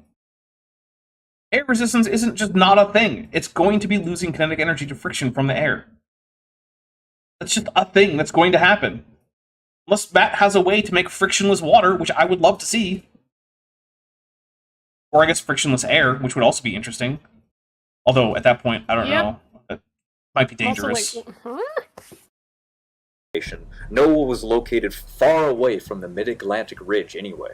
Okay. So the hot air near any fountain would have dissipated far before reaching him, because air is a very poor conductor of heat. Sorry, Matt. Compared to space? I mean, as in terms of the things on Earth, yeah, sure, air is not a great conductor of heat, but you're comparing it to space. Wow. I'm taking another drink. I don't even understand How anymore. does he think? Does he know how like heat is generated? No. Oh, okay. Look, Because I was gonna say there's not a lot of just concentrated particles rubbing and hitting each other. this is a man who Not a lot of that going on in deep space. Just saying. This is a man who thinks that the reason that radiometric dating gives us older ages when we dig deeper is because the old uranium sank towards the middle of the Earth. The old uranium. The old uranium. Yeah. And so what you're measuring up at the surface is the young uranium that was lighter and therefore didn't sink as much. Yeah. Okay. Just think about any of that. And that's the guy we're talking about here. Like it is almost impossible to underestimate the brain power of Ramat. I He is way dumber than having my Hobans. camera on because I just stared into the middle distance for a considerable length of time. That would have been hilarious. Yeah, look, Ramat, he does not have like the same like wake of abused former partners and at least one dead kid behind him, right? Hey, that's good, objectively. Yeah. So the problem though is that he's way dumber than Kento.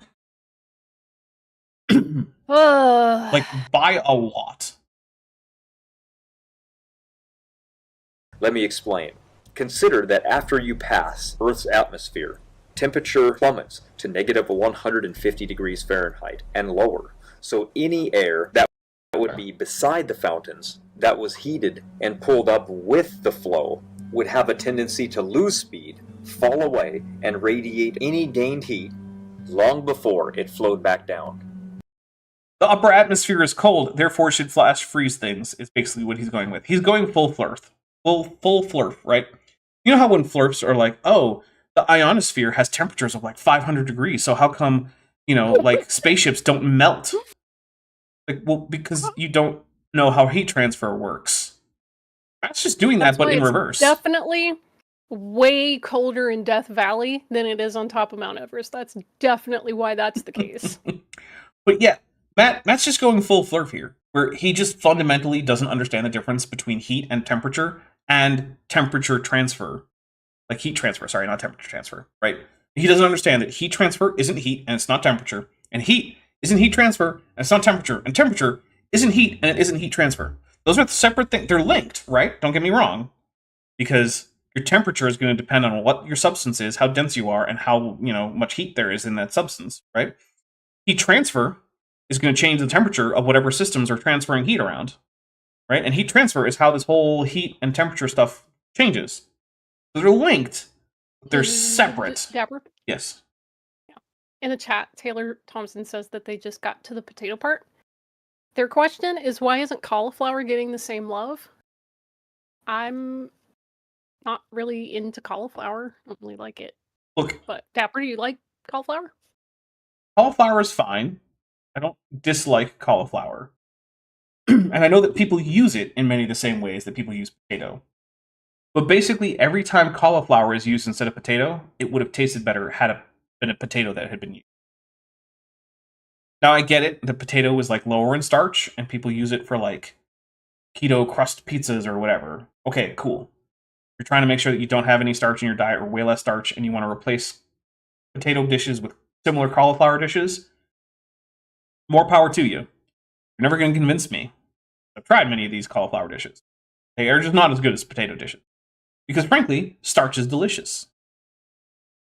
Mm. There's a reason that humans have like way too many amylase genes. Because they eat a lot of starch. Because starch is delicious. Yep. Yes, it is. Mm-hmm. I remember when I was heading off to the Navy, I need to lose a few pounds. And so I went on this ridiculous diet of like cabbage soup. Like nothing but cabbage soup. For like a while. And on that, there were a few days where it was like, oh, you get to have something else, right? And one of them was like, have a steak. Oh yeah, okay. But then another one was like, have a baked potato. And so Yum. and this is one of those crash diets that like you shouldn't do as a sustainable weight loss thing. It's just like you need to make weight in 2 weeks. Here's a diet that'll get you to do it. Mm. Yeah. And so towards the end of that, my mom was like, oh, hey, so I bet that steak was pretty great on that diet. And I was like, yeah, it was okay. The real big thing, though, was the potato. That was amazing. And that was the thing. Like, I wasn't having any starch. I was just having cabbage and water, basically, with spices. But, like, yeah, that potato was the thing that really did it for me. There's a reason rice is so popular worldwide. Actually, that reminds me, I think I heard a story once about, like, Japanese Catholics trying to ask the Pope if they could use like rice cakes instead of bread. Union being told no, no, you can't. It has to be wheat. I'm like, okay. Wheat is more magical than rice. I mean, I think it's more just that Jesus definitely wasn't eating rice at the Last Supper. I mean, there's certain concessions they'll make on things for like local cultural traditions, but I would say I'm taking this opportunity to say what the real reason is. Tradition. Oh, it's definitely tradition. Which I understand as a Jew. Yeah. I mean, look, like, there's a lot that goes on in Christianity, especially in Catholicism, that's based on tradition. And it's not like the Catholics are pretending it's not, right? They have a whole theology about their traditions and why they are or are not in various cases authoritative. Like, they well-developed ideas about how their traditions are important and why they're important and all that. Anonymous Pie says if he can turn water into wine, he could turn wheat into rice, surely. I mean, I guess. I don't know why you would do that. I mean, see, I Why get wouldn't water. you do that? Well, I mean, because what's wrong with wheat? What's wrong with water? It's a wedding party and it's not alcohol. That's what's wrong with it. Like, that's the literal context is, hey, Jesus, we're at a party, but we're out of booze. Can you help? Like, yeah, okay, fine. And he turns the water into more booze to keep the party going.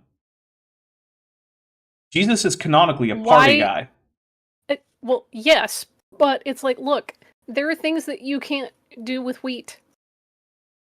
It doesn't make wheat, like, bad or useless. Okay, but there are things that you need rice for. This is the context. You can't make sushi with freaking wheat. No one in first century Palestine was making sushi. That you know of. No, I definitely know. That works for the grifters, why not? The Greek god Joe for 100 Argentinian peso says that, the T1... You read this one. Okay. The Tiwantinsuyu Inca Empire was built on potatoes. Have cauliflowers built any empires? I don't think so. Dear with Darwin. Excellent.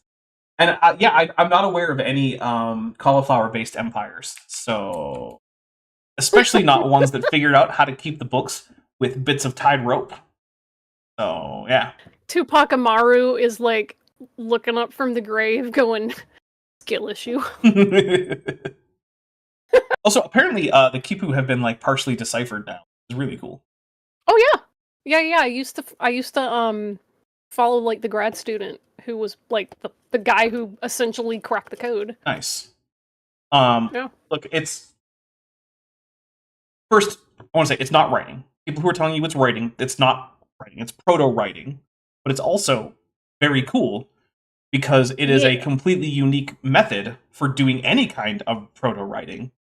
And that means it's almost certainly an independent invention, which makes it something that could have been yet another independent invention of writing had it been allowed to mature to that point. So that's really cool. Freaking Spain. I mean, yeah, but that's really cool. Anytime humans come up with a system of proto-writing that even could get to the point of being writing, that's automatically cool. Because not very many groups ever come up with even proto-writing, never mind actual writing. So, yeah, it's very cool. The Inca were probably on the cusp of a new writing system. Uh-huh. Goop23 says you just need to tell the Pope that rice balls are jelly donuts. And I'm like, wait, why would I have influence over the Pope? And then I immediately thought, oh, that's because conspiracy theorists think that Jews control the Pope because he wears something that kind of looks like a kippa. Obviously. But also, who am I, Brock from a Pokemon? Right. That's what that joke is, you know. He's eating some onigiri on screen. Yeah. And in the English dub, he's like, "These jelly-filled donuts are great." It's like, dude, you're clearly eating onigiri. What are you talking about? Maybe like the Pope in the Pokemon universe can transubstantiate the true essence of the jelly donut into onigiri. Yeah. I made some onigiri not that long ago. Not that long. I mean, like 6 or 7 months ago. It was pretty good. Yeah. I don't have quite the right rice, so they were a little fragile, but they were still good. Another thing That's why to when consider people are like, is that "Oh, as you the need to wash your rice before you boil it," I'm like, "No, I want all the starch. I need it to be sticky." For me, it depends on what I'm making. I don't even care. I love sticky rice. I will eat it with everything. Loose rice constantly kind of annoys me. So yeah. I always give my rice at least one rinse because I don't trust the facility it was packaged in. Okay, that's fair. So I'm going to give it at least one wash. If I'm doing like rice for fried rice, I'm washing that stuff until that water runs clear because I want my individual rice grains if I'm doing fried rice. collapsed during the flood, the atmosphere now would be expanding. The ice canopy collapsed. Atmosphere is expanding? Yeah, because previously it was being crushed by the ice canopy that surrounded the Earth. Which, of course, is what the firmament is. I forgot that he was an ice canopy guy. Wait a minute. So air did used to have a container. The flat earthers, they had it right. But that's the thing, it actually does come from the same idea, right? Because the ice canopy is based on the idea of the firmament being a solid thing. And therefore would have had to have been like some kind of ice or something. And that was around the whole globe. Look, I'm just cackling though, because if they're like, air needs a container, bro, if you think the flood happened, why aren't we all like suffocated to death by now? You know? Like all the air would be escaping since you think the firmament like collapsed or some crap in the flood. Like, come on. I mean, nobody thinks this through. I just say, so I know every once in a while, Peter Markley watches. And Peter, I know you disagree with me on this. But when I say young Earth creationism is basically just the same as flat Earth, but older and better funded, this is the kind of thing that I mean, right? Like, Matt has more than once here gone full flurf. And the thing is, there are people who do it less frequently as young Earth creationists, right? Like, Danny Faulkner isn't going as flat Earth all the time as Matt is. But fundamentally, you're both getting the same basic kinds of ideas from the same source for the same reason and using the same kind of rhetorical strategies to defend them. I'm sorry, man. I know you don't like it, but yeah, there's really no big difference between the intellectual integrity and the reasonableness and plausibility of flat Earth versus young Earth. And I think the faster you realize that, the better things are going to be. Because I happen to have seen your most recent video, and I know that things kind of suck right now. They do for everyone, but I think they might suck less for you. You didn't tie your identity to people who do things like this. Just putting that out there.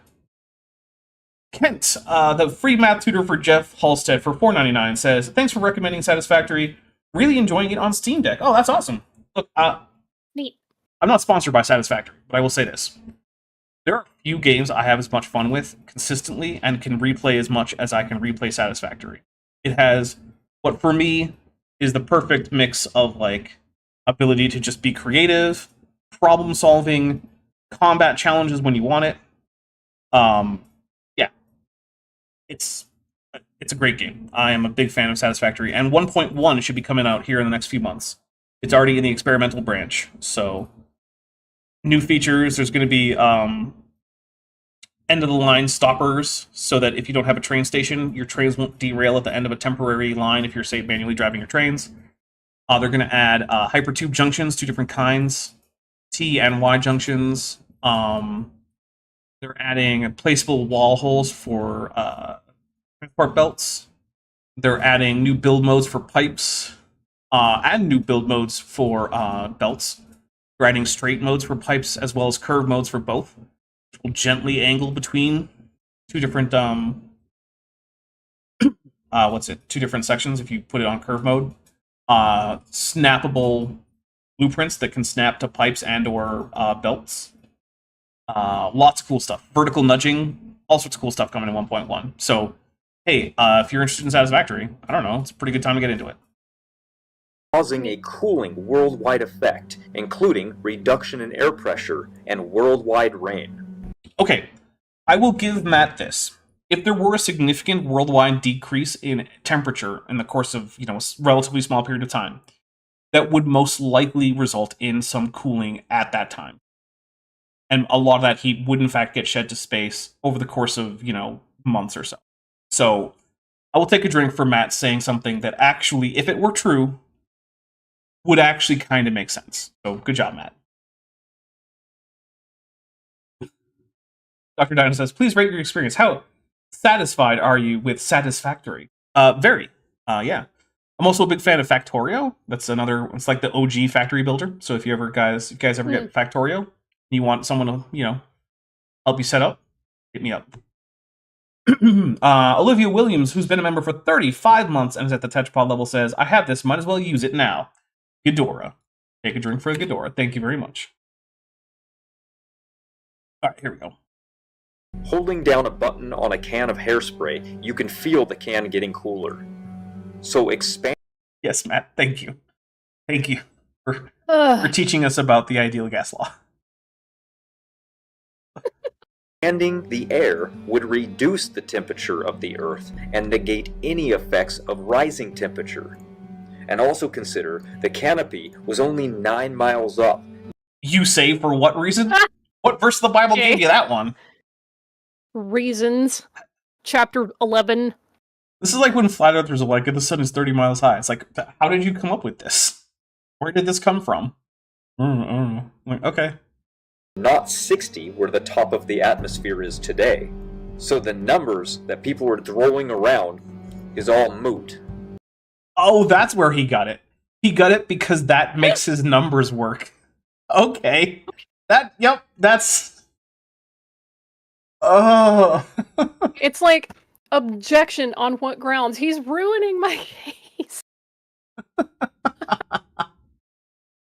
That's what this is, man. Yeah. It's just like, hey. Or no, sorry, it's devastating to my case. There we go. Yeah. It's just like, oh, hey, this would be these numbers would be convenient for me, so I'm just gonna go with them. Actually, I had the exact same experience on on Facebook. So this past weekend, for some reason, I decided to get into a argument on Facebook with a creationist, right? And he's trying to say that as a result of lower sea levels during the Ice Age, as he put it, animals would have been able to go from Southeast Asia to Australia. And that's how the marsupials got there. So I decided to just ignore for now the fact that that doesn't explain why there's such a gigantic difference in the fauna of, say, Southeast Asia and Australia. Because, there is. There's no tigers in Australia, and there's no wombats in, Singapore. Why is that? But I pointed out that there are trenches between Australia and Southeast Asia, and you would need to lower the water level to basically 0. Not just 400 feet. You would need to lower it thousands of feet. in order to get those trenches exposed so that animals could walk. And then they would have to face the problem that there were cliffs now. So they still couldn't get there.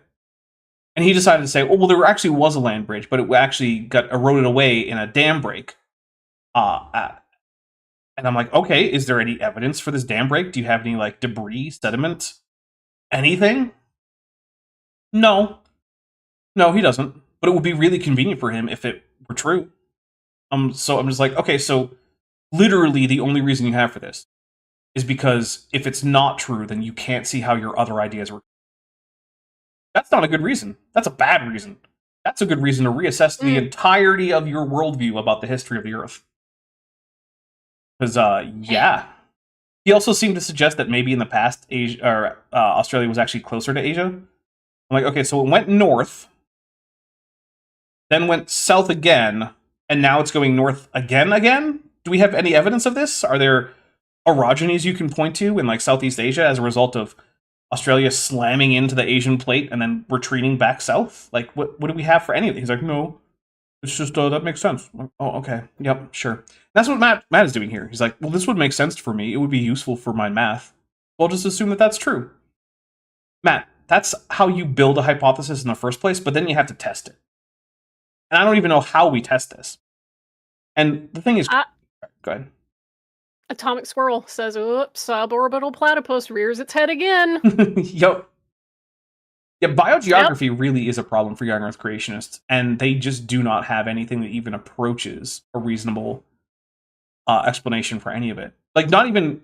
Like, it's not reasonable unless you're an expert. Like, just on the face of it. How do you get the marsupial mammals and the essentially no placental mammals except for, like, one species of rodent and several species of bats to Australia while excluding... Yeah, but the thing is, why does a volcano, like, preferentially launch marsupials and monotremes to Australia? Why doesn't Reasons. it... Yeah, that's it, right? Silly. Why does it launch marsupial lions, but not placental lions? No. Just because... Obviously reasons. Maybe after the flood, the marsupials were actually more fireproof than the placental mammals. And then they lost that as a result of genetic entropy. Hey! We all degrade into marsupials? Is that what's happening? Well, no, just the marsupials degraded into non-made of asbestos animals, because before they were made of asbestos. Okay. And in reality, the numbers actually do show that they can be shot up 60 miles. Next, tectonic shifting. Suborbital platypus. He's just not going to show you how he derived that.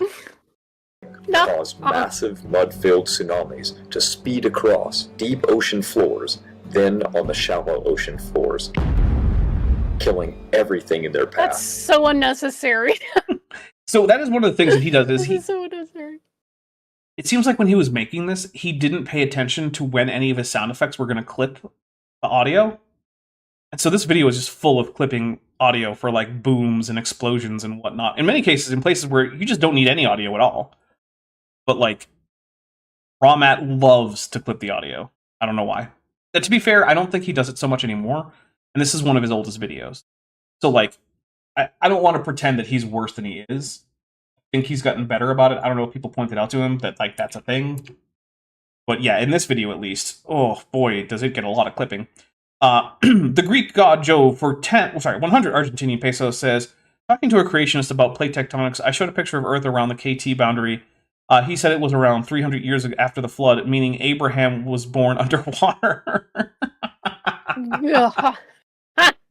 Yeah, I also had a creationist try to tell me that the world after the flood was actually in, like, the arrangement it was in like, the mid-Jurassic. And so I was like, so does that mean that all Cretaceous fossils are post-flood?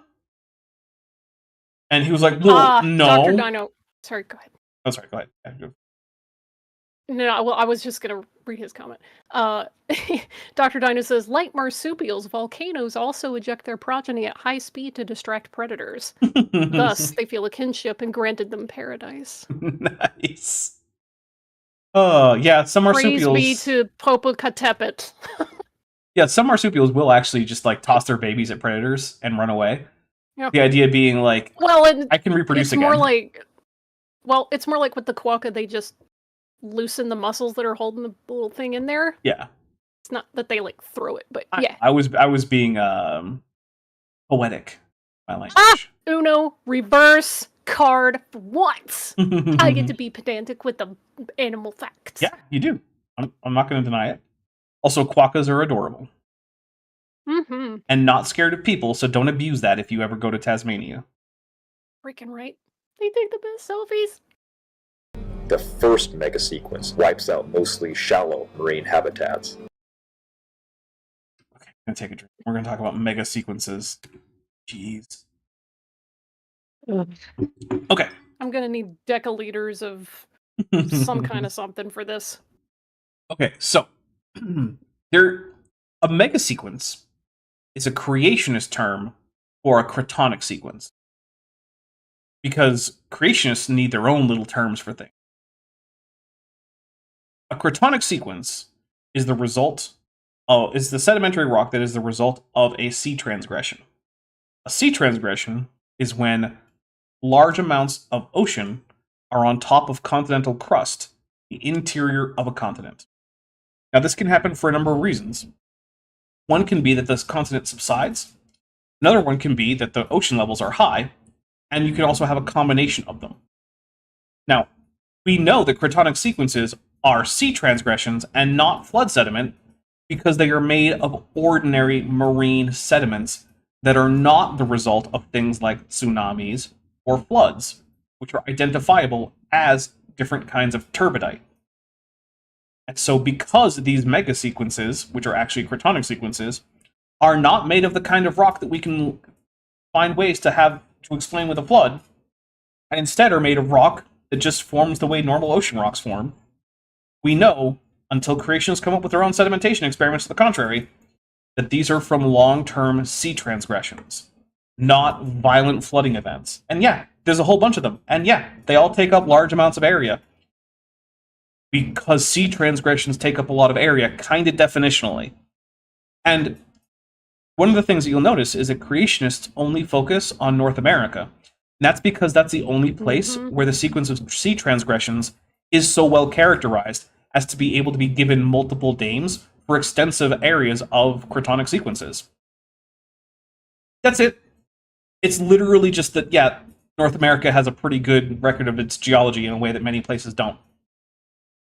The chat is also noting that quokkas are in Western Australia. Oh, I said Tasmania. Sorry about that. Yeah, and then Pandora's Unboxing says that they're on Rottnest Island.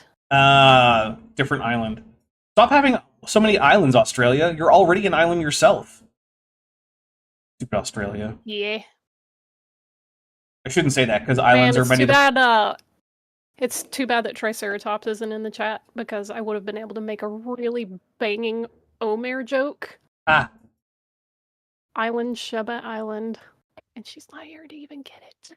Dang it. Maybe she'll watch, the VOD. Okay. I'll have to ping her and be like, yo, there's a fire-ass Omer joke towards the end of this. Yes. Let's see. Liz D, who's been a member for 13 months, says, "This is my milestone chat. There are many like it, but this one is mine, and AIG is a bag of Kentovens. I will take a drink." Oh, snap. I need to count the Omer. Hayom, Slosha, Yamim, Lolam. Today is 3 days of the Omer. All right. We're going to get a little bit more Matt in, then we're going to start wrapping up. And yeah, we didn't take a break. I'm okay with that. Fine. I didn't really need one. Fossils show that the first three Yeah, again, these are all just cratonic sequences from subsequent different sea transgressions. mega sequences buried the shallow seas that were filled with marine life, as these deposits have almost no trees or land animals. Yeah, because they were made under the ocean. Because it was a sea. How many trees just grow under the ocean, Matt? Taking a drink. I'm so glad my edible. Okay. Wow. Little bit more. In them. Yet we know that all three mega sequences covered similar environments across North and South America, including. Yeah, because those were the low elevation areas at the time, which means when the sea transgresses, that's where it ends up. And Matt, What rocks are they made of? It's not freaking, like, blood-borne turbidite conglomerate for the most part. It's like marine shale. You know, the kind of thing that doesn't deposit under a flood. Because one of the things about, you know, sediment deposits are that if it's all the same kind of grain, that generally can't be done catastrophically. Catastrophes, kind of by being catastrophes, rip up lots of sediments of different sizes, including big old rocks, right, and transport them. So a layer of shale basically isn't going to be catastrophically deposited. But further, the rate at which deposition can occur depends on the grain size of the sediment. The larger it is, the easier it is for gravity to, in a short amount of time, prevail over things like Brownian motion and pull that bit of sediment to the bottom. Whereas the smaller it is, the more Brownian motion is likely to overcome gravity temporarily. And so the slower things fall. And so, the finer grained sediment, the longer it takes to deposit, and the calmer the water needs to be, because calmer water is less likely to have things like currents going up, which will take the sediment away from the bottom.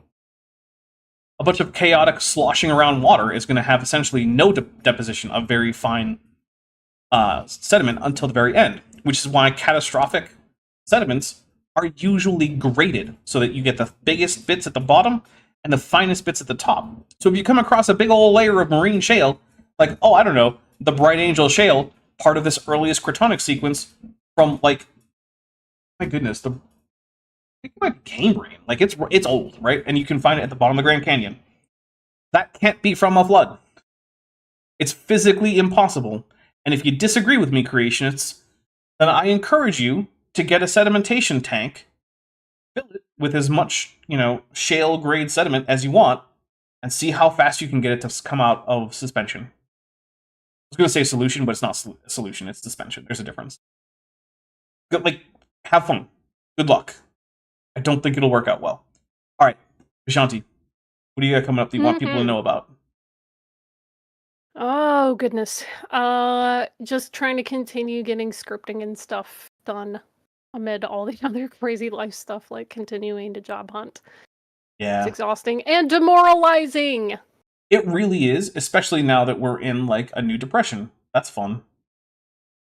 Joshua Geese for $5 says, for the chaotic sloshing. Thank you very much. Woohoo! Alright, let me update here. Okay, so what is coming up over on... Oops. That's not correct. We did not get to 1,834%. Sorry. Inaccurate. Whoops. So, that's more accurate. You know, if you guys wanted to give me, like, you know, $7,000, I'd take it. This is like the weather map where it's like one town is, you know, 878 million degrees, and he's like, oh, and everyone in this town is dead. Yeah. All right. So I'll take a drink for Dappers a Professional. That was definitely a Dappers a Professional moment. Which reminds me, we didn't actually go over the drinking rules. That's okay, you guys know them. And if you don't, you'll learn. So, what is coming up here on the channel? So, tomorrow there is nothing. But then on Thursday, I am premiering Homo Stupidus with Brian Thomas. Brian Thomas, ICR's paleobiochemist, sorry, is going to tell us all about human evolution and how it's totally not a thing, you guys. So, stay tuned for that. That will be at noon Pacific, 3 p.m. Eastern on Thursday. On Friday, I believe at 5 p.m. Pacific, 8 p.m. Eastern, over on Top Hats Off, come by for Border Dispute, the second episode of Season 1 of Star Trek Endurance, where we will be off to the Romulan neutral zone to deal with the fact that a Nova-class ship has apparently accidentally drifted into neutral zone, and there's a Romulan warbird none too happy about this. So, that'll be Friday. Then Saturday, Kip will not be joining us, but Vishanti should be, unless something comes up. Right, Vishanti? Yeah. So we'll be going further into Bodhi Hodge's book, And then actually the week after that, the plan is that Kip and Vishanti and I are on that Saturday slot going to just do a food stream where instead of having a tangent about food, we just start off. And I'll tell you, I already made my salmon confit and tried it on a bagel. It's really good. It could use a little extra salt, and I think I'll salt it next time. But it's really good. It's really, really good. So, and I didn't quite use all butter for the confit. I added a little bit of oil just because I didn't want to put an entire stick of butter in this. Slow down, Paula Dean. Right? This seemed excessive. So it's got half a stick of butter, and then it was topped off with a little bit of extra oil and dissolved together. Yeah. But it'll still solidify in the refrigerator, so I can still spread it normally and let it melt into a nice toast bagel. But yes, quite good. So that is basically what is coming up next Tuesday. Jackson with Jackson is the plan. So we'll be talking about Charles Jackson with good Jackson Wheat. But that means that's basically it. If you are interested, I will be hosting 4 episodes of Power Rangers Ninja Steel. That is on, I believe it's on Netflix, not YouTube. So we won't have to deal with the weird YouTube shenanigans. Instead, we'll have to deal with weird Netflix shenanigans. So that's fun. Yeah. And also, apparently, Beast Morphers is also on Netflix, but like it doesn't show up when I search for it in Netflix. But if I search for it in Google, it'll bring up the link. And if I click the link, it'll bring me to the watch page on Netflix. That confuses the hell out of me. Netflix! Yeah. Netflix, get your search bar together. Ridiculous. What are you doing? All right, so I hope that all of you are doing well. Stay safe out there. And I don't know, maybe throw yourself a party, because while the more than 200-year experiment of American democracy has come to an end, that doesn't mean you can't have a good time. So, you know what? Hang out with your friends, your family, your loved ones, and try to make a joyful time out of some of the time that you have here. So, yeah, don't let yourself wallow, because boy, have I been tempted to do that a lot, and it's a bad idea. Not going to help anyone, and it's certainly not going to help you. That is my advice out there, and if you want to know how to stay safe, I don't have an answer for you. But I can tell you what one of my friends is doing, which is she's buying a whole lot more guns. Because if there's one thing that scares a whole bunch of fascists, it's a black woman with guns. Yeah. That's her. So, there you go. Plus, it's really hard for them to make guns illegal, since easy access to guns is such one of their big platforms. Which, Right. you know. So, yeah, unlike the actual historical German Nazis. Wouldn't that be hilarious? Like, we are literally in the timeline where people are taking out their aggressions on a very specific electric car, and that's the liberals. And the super conservatives are the ones talking about, like, solar energy. Like, yep. Solar energy and electric. It's like, okay, so now what if we reverse all the other stuff where the Republicans become gun control? Like, I mean, to be fair, the degree to which marginalized minorities try to arm themselves is the degree to which the GOP suddenly realizes that maybe gun control is okay. Because remember, the first major gun control bill passed in America was passed by Ronald Reagan. Because the Black Panthers. Directly in response to the Black Panthers arming themselves primarily on the West Coast. Yep.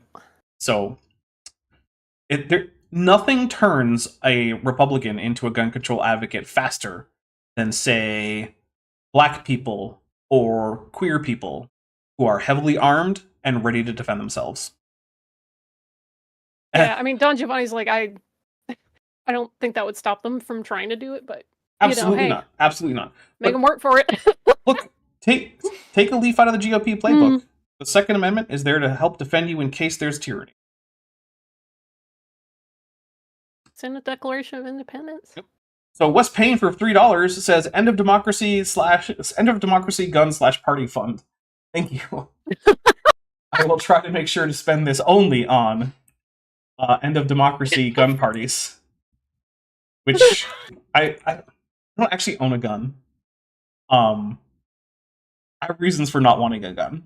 And none of them are Yeah. because I don't... I mean, Look. I know exactly what you're talking about. I was gonna say, like, it's weird for me to think about not ever owning one because, like, I grew up in the country, so it's just like, oh yeah, whatever. Like, you just grow up shooting a rifle and hunting deer or rabbits or whatever. It's Oh, like, I've done plenty who of cares? recreational shooting. I'm not going to get it's into like it. a culture shock thing, though. Like, Oh, there's yeah. certain places that I'll go where people are like, what?